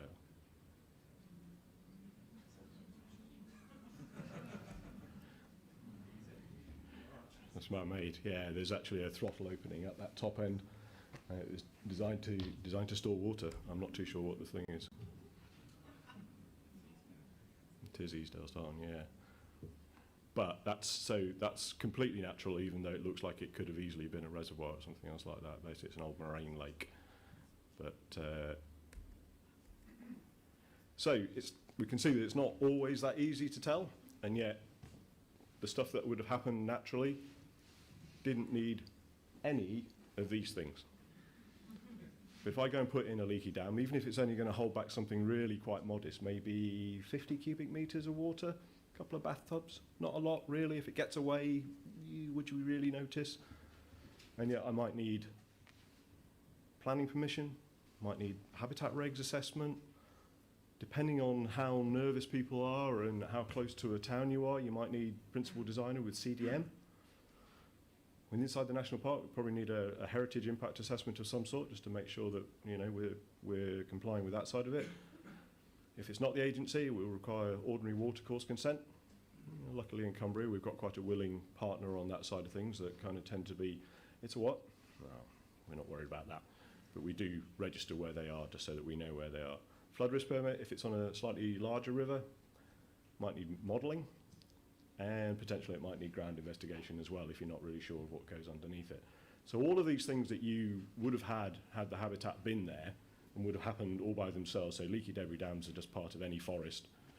If you go and put it in, suddenly there's a lot of questions to be asked. Now, all the people in this room will go through all of these processes because we want to do things right, and yet on the flip side we also know that there are slightly unscrupulous landowners that will drive into a river in salmon season and dig it out with a digger, no problem at all, without having any of this sort of thought. So one of the things that was being spoken about earlier was there was a lot of talk about where we're doing the right thing, what's the right thing to do, how much risk do you carry. All of these things are really valuable parts of the process, but I think there's something else that we probably need to have a think about perception. So this is North America, so it's not anywhere around here, but this is just the kind of, I mean, this is a leaky dam on a scale that you can't quite get your head around. Apparently that's nearly 20 miles long. So just gives an idea of the type of things that we have done. I'm not necessarily advocating this, but I'm just saying that we need to be proportionate with the types of things that we do. So if we are talking about putting these things in, and we know that there's that list of all the different kind of criteria and things like that we need to make sure that we're not going to do anything that's going to cause detrimental harm. Because the ultimate aim of all of this stuff, certainly for the NFM stuff, is not only do we get the environmental benefits that we seek, but we're also getting the flood benefits, and that's the point we're doing it. So we're actually doing it for kind of really, really good reasons, but we're being hamstrung by some of our own kind of processes. They're good processes, and they're there for a decent reason, but perhaps we just need to be proportionate about how we apply them. We're also, as was alluded to earlier, we're spending quite a lot of money on designing these things and looking at them and then where they get put and things like that. And with different organisations, you get different approaches. With one of our partners, they won't put it on anything that has a slope angle of more than sort of 2 to 3 degrees. In the Lake District, we haven't got an awful lot of that, if I'm honest. So that kind of creates problems, and it reduces your opportunities for where you might put some of these things. So how do we overcome some of these perceptions and worry from, and the worry comes from a lot of different sources. So if you're downstream and you're in a community at risk, and somebody's suggesting doing this, some people are going to really be up for it, not a problem. You get quite a lot of that. Some people are very pro, but other people are like, well, what if that gets away? What if that wood comes down, jams itself under the bridge that's near my house, and then causes me to flood? And that's a real worry, and we can understand that. So we do need to put them in places where they're not going to cause those kind of problems. And the ones in T-Bay, you can see, are very, very large. And there are some rules of thumb that we can use. You know, if you're 2.5 times the size of the width of the watercourse, the chances of the thing moving are almost impossible. We need to prove its longevity, because, you know, you put these things in and they're doing somebody a benefit. What happens when that wood starts to degrade? Is it no longer going to protect them? What if they've come to rely on that level of protection? And I guess the question for us is going to be, does that then become an asset if we've actually created something that's actually creating such a positive benefit for somebody? I think the ways that we can do this is we have to be realistic about the impact and the scale of that benefit. NFM really works when you do a lot of it, and I mean a lot, like 30% of a landscape, you know, above any catchment. Really, really large amounts of this are the things that are going to get you the types of benefit that are going to move communities from kind of one wristband to another. We don't have the investment and things like that that currently allows us to do those kind of things, but that's the scale. So we need to take people on a journey so that they understand the level of landscape difference that they're going to need to see in order to feel those benefits. But they do get all those other benefits for free as well. One of the things that we've tried to do within the NFM program is we teach each other. So we upskill ourselves as we're going along through this. Somebody finds a new way of doing something, or they find a different way around an issue, or a different type of design that works better in certain situations, and we try and learn from each other. We do need to take other organisations with us. One of the things that obviously we've worked with quite a few different people in this room, and one of the things we found is that working with some people that perhaps aren't quite as close to this community is that you get different solutions. So some people will want that CDM aspect, so they will then perhaps go to a designer, and now depending on who that designer is, you can get a very, if you ask a certain consultant, depending on what that consultant's speciality is, that's the type of construction methodology you're going to get. So if we ask certain people, we're going to get that type of kind of intervention, and we need to sort of change some of that mindset. This can be cheap, and it can be kind of low impact, and it can be low technology. It doesn't necessarily have to be clay cores, geojute linings, concrete head walls. That's not really where this was supposed to go, but it's kind of drifted down that line because of the perception that what happens if this gets away? What happens if this has a catastrophic failure? Is it really likely to have a catastrophic failure? If it does, what's the volume? How far is that likely to go? I think we just need to be a little bit more realistic about what these problems are. And they do work better in cascade, so you're never really putting in one solution, one giant barrier that says, right, that's as far as it goes. That's more the hard engineering side of sort of FCRM. With NFM, you're trying to put lots of small things in, so if any one of them breaks, you don't have a catastrophic failure. Taking the communities on this journey is certainly part of our role as well. At varying points through this process, when we've been having conversations with communities, I've had very pro-communities and I've had very anti-communities as well. You know, with people sort of saying, "Oh, it's a sticking plaster on a broken leg" or something like that. I don't like to see it like that. I prefer to see it as preventative medicine, more like having your 5 a day or taking regular exercise. It's something that's going to make you less likely to get sick in the future. So that's that process that I think we need to try and go through. And there's, the two pictures illustrate the kind of two different approaches that have had differing amounts of intervention. So the top right-hand corner was a lot of help from AquaUoS, and it's a fantastic feature. It holds, forgive me if I'm wrong, Jenny, 5,000 cubic meters, we think, and it stalls the water by nearly half, doesn't it, in terms of speed, I think, from memory. And it's done a fantastic job, but it took quite a lot of planning. It took quite a lot of design work to make sure that that thing was stable. The left-hand picture was a guy that was kind of pretty much given free rein. It's up in a place where people don't go particularly, and they were designed in such a way as they just wouldn't get out. It had ordinary watercourse consent, and it was just put in within a couple of days. So that one cost, I think, about 15,000, and I think the other one cost about 60,000. And this one is probably holding back 5 times the water, 6 times the water.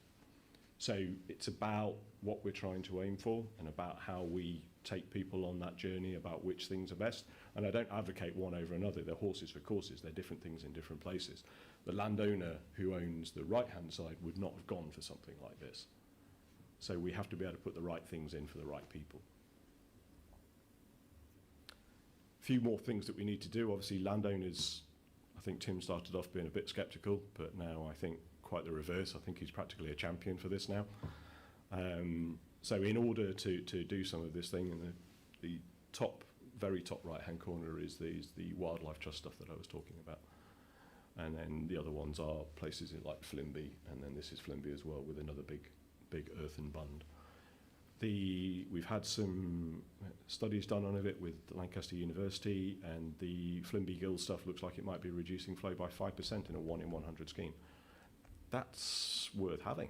That would cost quite a lot in terms of engineering terms to try and get that kind of figure, and that's in a high storm event as well. So that's really some stuff that I didn't think it was going to necessarily do for the volume that it looks like it's attenuating. We're trialling a variety of different construction methods and types, and also different locations as well, so that we understand what does elevation do, what does the type of soil do, what does the type of tree that you're using do, how long do each of those things last, so that we can better understand what we should use in the future. And then we're really driving down the cost in some of these as well. The really low cost one, I think Tim's offer it was 33,000, and he'll put in another 75 of those things. Yeah, I think it's about that. Yeah. Yeah. And each one of those at probably 150 to 200 cubic meters of storage. That's damn good value, that is. One of the key things, obviously, is monitoring. If we're going to alter kind of how government allows money to be spent on this, we need to prove its value. We need to be able to demonstrate beyond like just the anecdotal stuff that we have at the moment. We have to be able to say it takes this much off a hydrograph. If you put this many interventions in this location with this type of kind of rainfall event, this is the effect that you can expect to see.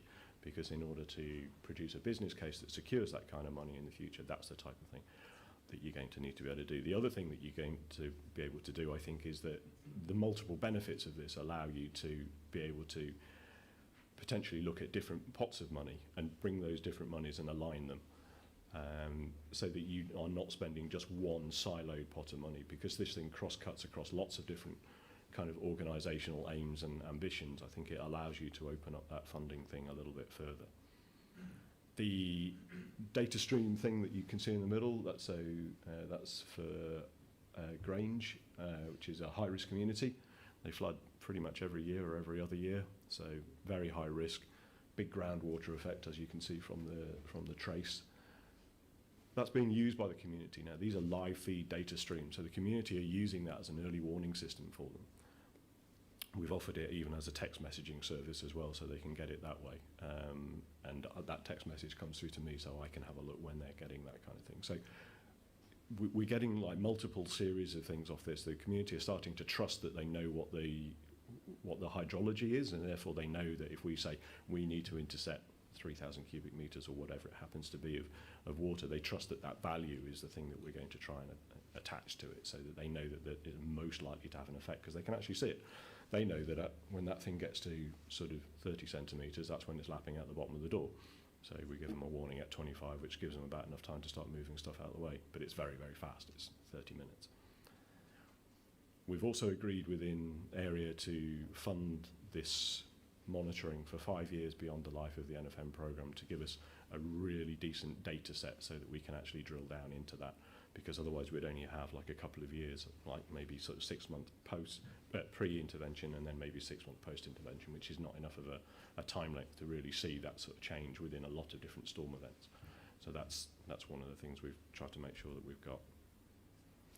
So from my point of view, maybe there's some streamlining that we can do that I think would probably, hearing what was said this morning, maybe that it could be part of that process as well. Could we have a kind of a joint screening criteria with Natural England and others that have these similar kind of things that they need to have a look at, that would help us kind of be able to sort of classify things in groups of this is high risk, this is low risk, and then decide how we wanted to approach those? Would workshops with planners and permitting teams, so that they know what the aims and aspirations of these are and what the risks are, be of use.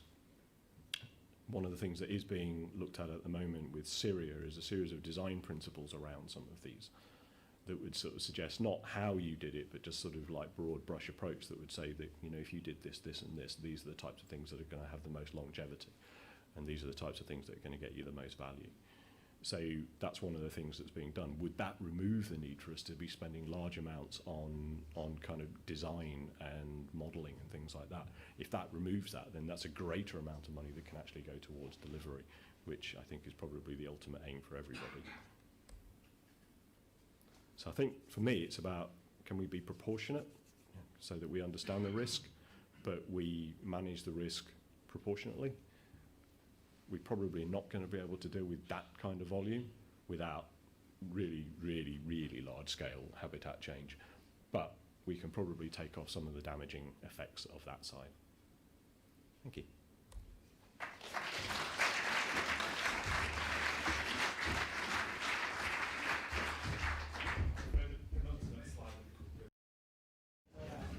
Come to the penultimate segment of our day. And we have our group leads all lined up. I hope you've self-organised in 1 to 8. So we've got about 3 minutes for each group. So if the group lead could just, raise one issue. So what was the key risk or project issue, and then what was the group consensus solution or response to that. So we'll just go in this order as you are. I don't know what, I think you're 8, aren't you? Yes. Yeah. Okay, we'll start at 8 and then we'll just progress. So the main thing that really everything kept coming back to the time scales that we have, and that's restrained by the way we're funded for projects. So the first thing that really came about was that the end date is always the same for our projects, but then sometimes the start dates get bridged a little bit, so then you've got a shorter amount of time to deliver on the projects, and just that everything sort of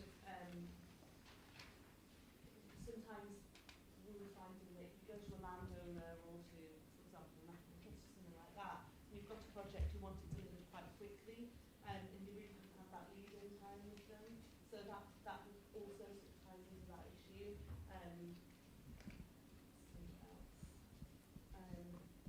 We just felt like that the way to sort of get around that really was to have some medium-term planning, so that you had like things in the pipeline, or you were working with landowners or trusts or partnerships, and you've got more of a sort of medium-term plan, so that when you know when it comes together, you can sort of get it off the shelf and say, you know, we plan for this in the future, and funding is available now.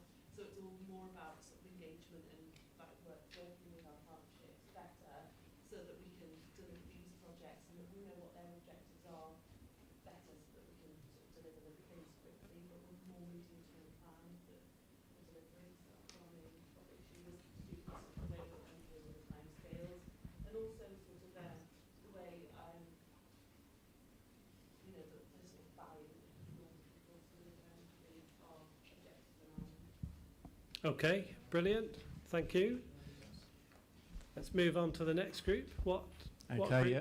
I'm Group 1. Group 1. Right. So, funding and timescales, again, came quite high up the list and very much linked in terms of most of our funding arrangements and timescales for a lot of our projects and project pots of money, and the issue of always trying to fit that into often unrealistic timescales in terms of delivery and tight windows in terms of construction. But I underline communication as our biggest one for the first question, as we felt that ran through quite a few different things in terms of the engagement and how that can fundamentally reduce your risk if you're communicating properly, both internally within your project team, but also externally with your landowners, with your project steering group, with your stakeholders, and you know, and that could reduce risk. It could reduce cost if we're thinking about early engagement with your regulatory bodies, your planning decision bodies. You know, if we engage early with them, then that reduces impact on timescales and hopefully reduces impact on our funding streams and our funding targets. And then the last two questions, in terms of how we reduce those risks, we think we need to build in a better degree of pragmatism to how we approach design and construction, in terms of perhaps there could be a tendency for over-design on a lot of schemes where that might not be necessary, you know, and perhaps a more outline, simpler design could be acceptable alongside you know, some supervision on site maybe. Longer term funding came quite high up the list, and earlier consultation, and I'm going to pass that. Thank you. Thanks, Seb. I've actually taken mine down off the board because it was a very messy brain dump, and I don't think anyone needed to see that. So our group, we actually kind of discussed both topics quite often in one conversation, so we then had to go back and split it out. But the main risks we highlighted were actually being averse to taking risk. So that's a lot of our organisations.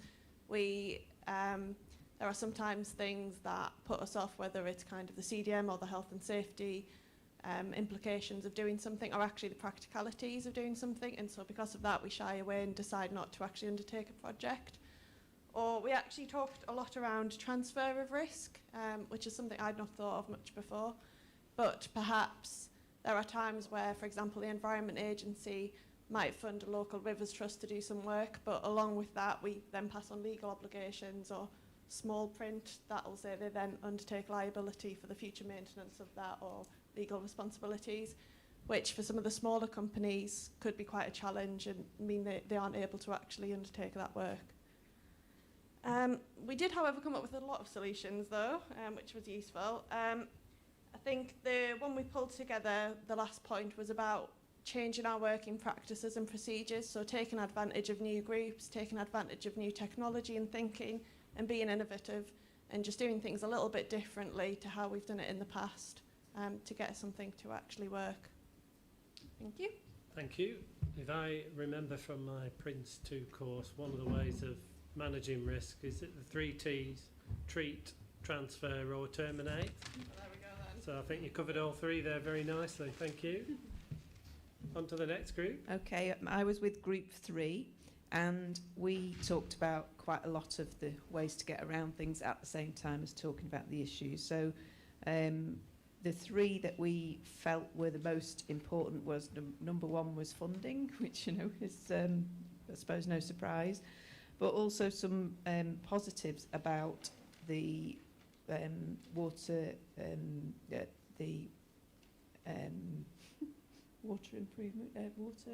environment grant, the WEG grant, which is a longer term or is the potential to put in for a longer term project, which was a positive, and also that building a partnership approach to funding shares the risk. So those were positives around the funding. Particularly the timing of things was also important from a funding perspective, but also because of the approach to consenting that we have with specified dates in which things need to be done, and that potentially there is room for flexibility, taking measured risks. If opportunities arise to do works that might be preparatory, or, you know, if there's a period of time when there's low flow and there aren't particular species present, whether we can be more flexible to get the project because we're committed to the project's success. So if there's flexibility, we can do. And also about the need for, in all of that, for communication to be really good between partners and those involved for that to work. So those were the main points. Thank you. Amy, over to you. Thanks, Martin. So I was with Group 5, and I won't cover some of the things we've got, have been repeated, but one of the things that came up quite strongly was landowner buy-in. We talked at length about the different perceptions people have of the environment and how you work through that with partners, and really it sort of comes down to how do we build really open and honest partnership and working relationships with people so that we can better understand what other people want to get out of these projects that we're inviting them into. Thank you. We're cracking through these groups. Might have time for some questions actually at the end of it. Group 6. We'll keep so going. We're running out of unique things to say. I guess our focus is, we talked a lot about, and it was touched on earlier, about future liability and small organisations taking on the responsibility for the unknown, both during and then post-construction, and where you draw that line of when that project is delivered, and then whatever happens after that is nature taking its course. We talked a bit about fear of failure and the impact of failure, and whether we're willing to take on things that might go wrong, but we'd still learn from them. And I guess talking about doing things differently, all the usual things around payment in advance, multi-year funding, but also talking about learning from one another, like what we've been doing today. Can we do more of that? And using that to streamline processes so that we are more outcome focused if we're being proportionate, and it's something that we can do a tick box or a copy and paste from something earlier that frees up more time to focus on the outcomes and the process. That's good. Brilliant, thank you. Okay, so I was groups number 7. We went through quite a few ideas about different risks, and we've separated them into themes. And generally, we came to the idea that if you've got a good risk register and you regularly look at that risk register, you can quite often sort of overcome those risks early on. So if you've thought about them early on, for example, when to survey for protected species, making sure that you've got that earlier on in your risk register so you know when to do it, that's very helpful. But there was one theme that we sort of felt that needed a bit further work, and that was legal and liability, particularly about the maintenance, about ownership, and whether we can sort of do this co-liability. So quite often people are concerned to take on liability when actually there's not that much of a risk, so it might not be a problem, but there's a lot of hype about it and behind it. Can we share the co-liability? So can we spread the risk a little bit more? Okay. And also we thought as well, if we ask for help through legal, whoever it is, we quite often get a vague response back. We don't get a very clear response. So we're still in the sort of, we're still uncertain about what that legal take is. So we'd like a little bit more help with that. Okay. Okay, fantastic. I think, Alison, are you the last group? Yeah, I think so. Yeah, so I was representing Group 4, and we've covered mainly the same risks as everyone else. We did split it into themes. So we covered environmental, health and safety, liability, communications. So we did have similar lessons learned. I guess the key things for us were make sure you build a project team, make sure in your project team is specialists from ecologists to biodiversity staff that understand the environment, geomorphologists, and really understand that, because that is often missing. And they always come in sometimes at the end part where they could be key to managing a lot of the environmental risks. The other thing that we thought was really important was governance, something that is strengthening in the EA, but understanding who owns that wider strategic decision is key. The main thing that our group wanted to summarise was the financial year and how that puts pressure on every single risk. There is changing in that with the flood risk programme being over 6 years, the Slow the Flow programme being slightly longer, and WEG. That helps us plan, and it helps us to deliver things much more risk management rather than risk taking. And the final risk is something me and Ollie talked about a few months ago, is that we don't share our risks and our issues. No one really wants to talk about what's gone wrong. But today has been really valuable for us all. So I think that's really key, that we do keep sharing it. I think that's it. Thank you. Thanks, Alison. Thanks to all our group leaders there. Some fantastic. And I guess for me, there's two things come out of that. Number one, there's lots of technical things you can do to manage risk, and we've heard about some of that: risk registers, multifunctional input into project teams. But really, at the end of all of that, it's the people involved in the project that will make the big difference.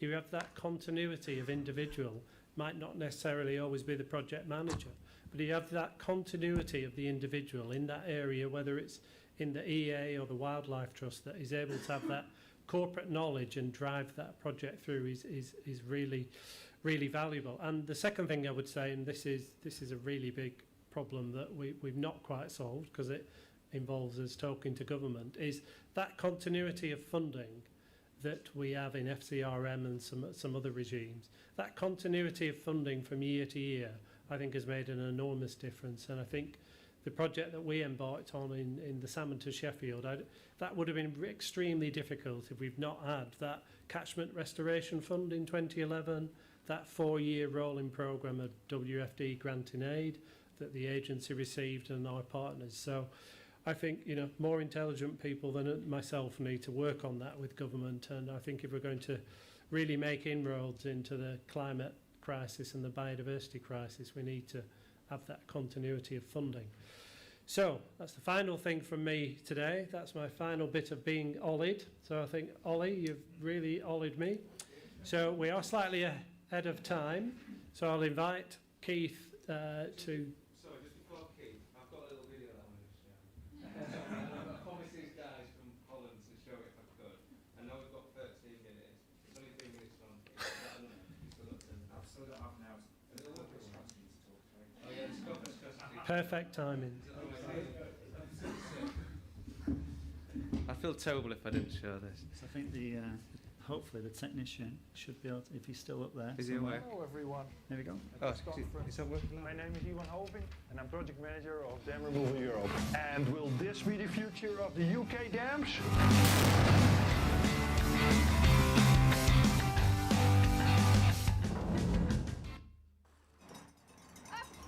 Happy World Fish Migration Day!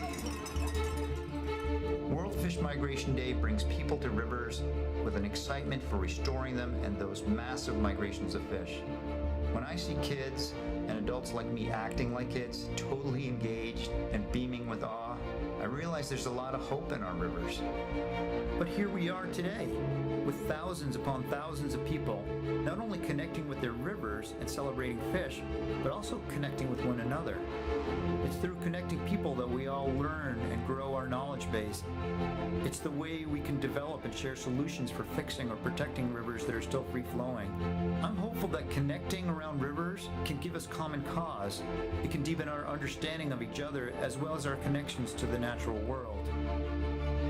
World Fish Migration Day helps to connect extraordinary humans that are devoting their lives to making the world a better place, one at a time. And this is what makes me so incredibly hopeful. I'm excited for the future, and I'm proud to be a part of this movement. If this isn't something you've heard of or participated in before, I really hope you join us to celebrate the next World Fish Migration Day on May 16, 2020. Just imagine how we can grow the impact of this event even larger. With funding to support more outreach, we can connect to more people on even more rivers and way more countries. We can start engaging people in their communities in a way that could lead to lasting and life-changing impacts. Please join me in celebrating rivers, the fish that swim through them, and the people all around them.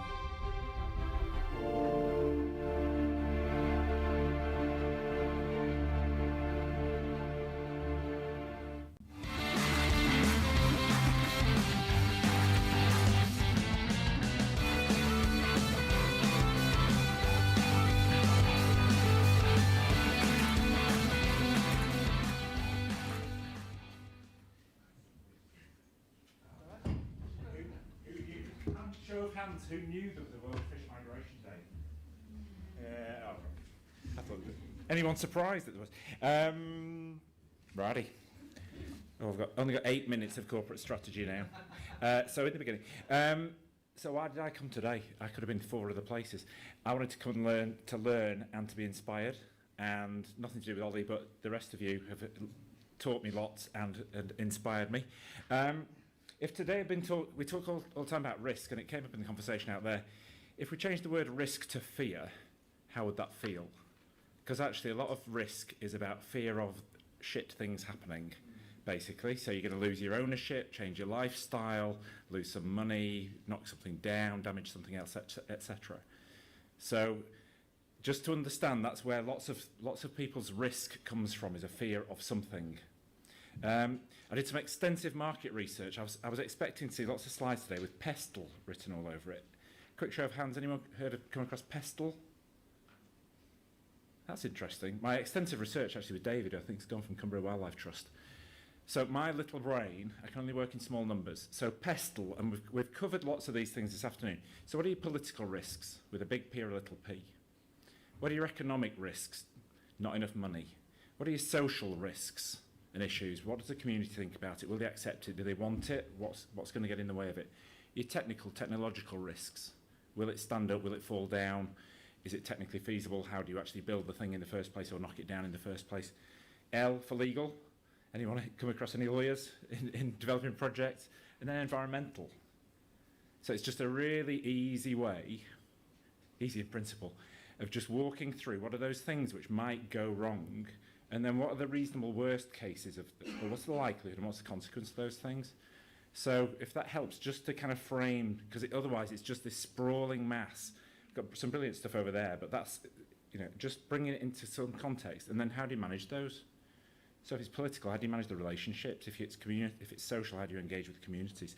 So that wasn't too much of a tutorial, but certainly that's helped me manage some reasonably big programs and projects which have we've learned lots through them, but actually delivered a lot as well. Other interesting thing is, I was yesterday with our chief exec, who's just back from an operation, and he was talking about taking more risks. Those of you from not in the agency will go, what? The agency's taking risks? There is an internal conversation that I'd like to take on after today with people like some of our funding people and also some of our lawyers, because some of the conversations around liabilities in particular and risk acceptance, and we have a spectrum of risk appetite within our organisation. And I'm really interested in cultivating and managing and sharing some of that risk, because ultimately risks of anything in Cumbria and Lancashire comes to me, and I'll have a view as to whether we take that on, and we're dealing with some fairly serious stuff. Very quick distillation of some of the things which thankfully have just been re-emphasised in that feedback at the end. And some of these came through sort of listening carefully to presentations through today. So where does all this start from? Why are we here? It's because we've got collective aim and ambition to do something good. You know, we saw the Yellow River. We had multicoloured rivers in this neck of the woods and right up through the northwest. You know, thankfully I'm just about old enough to remember the Blue River Darwin and paper mills, etc.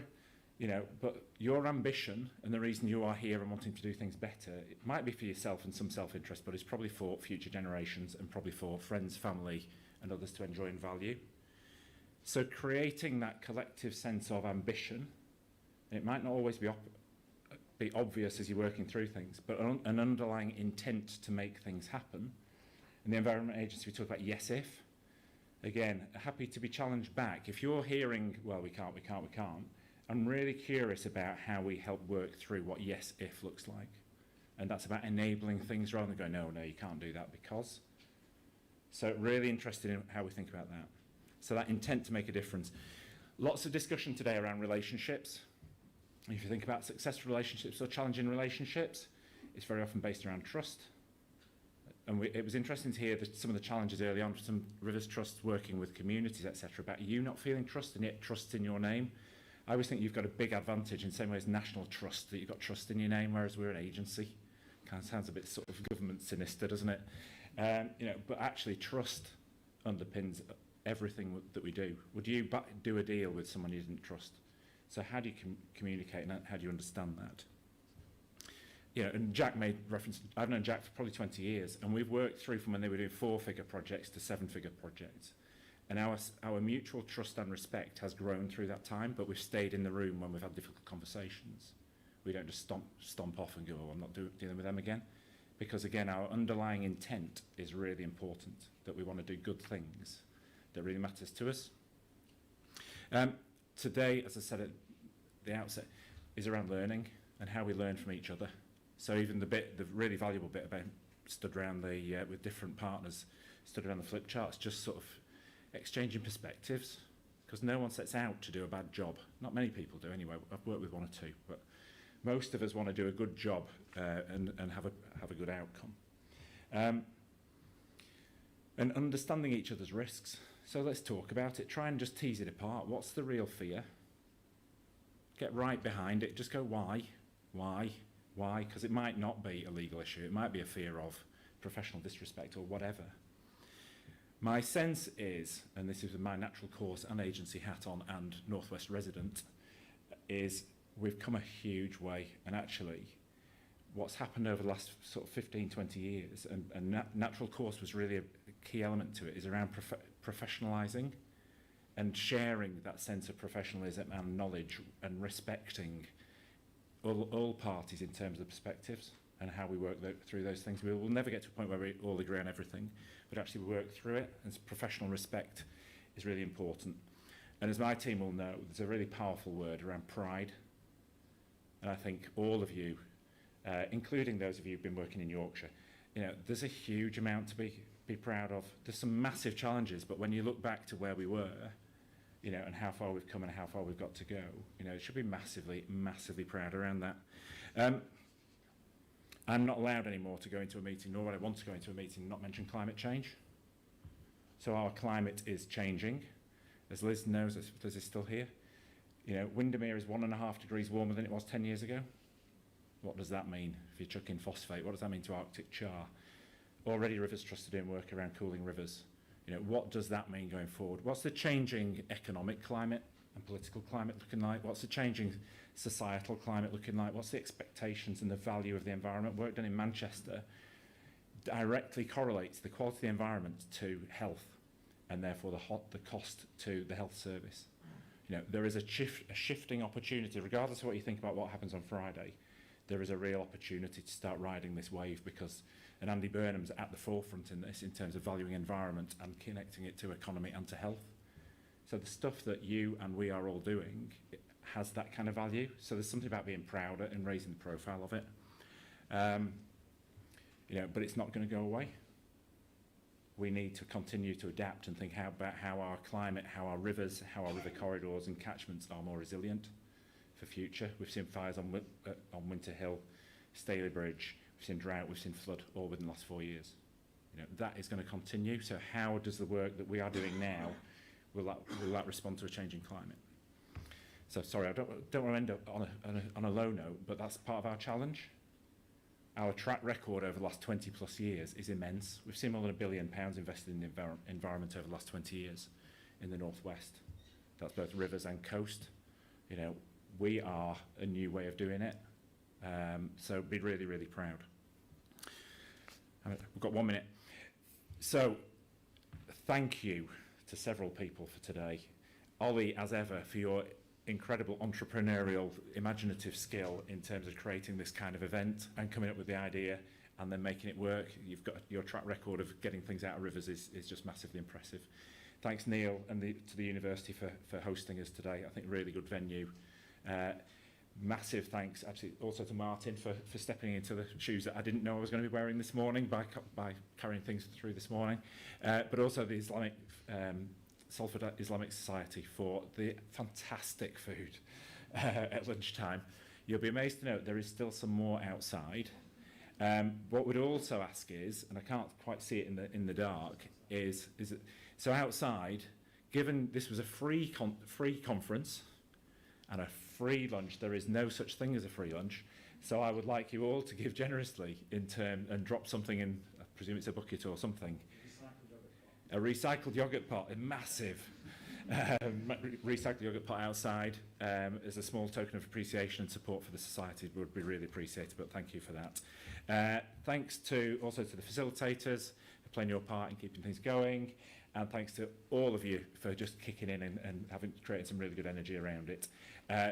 Conscious many of you need to travel some considerable distance, had long days. Thanks very much for coming down. Brilliant event. Thanks all of you for making it that way. So have a good trip home. And also, you can recycle the lanyards and there are some feedback post-its somewhere.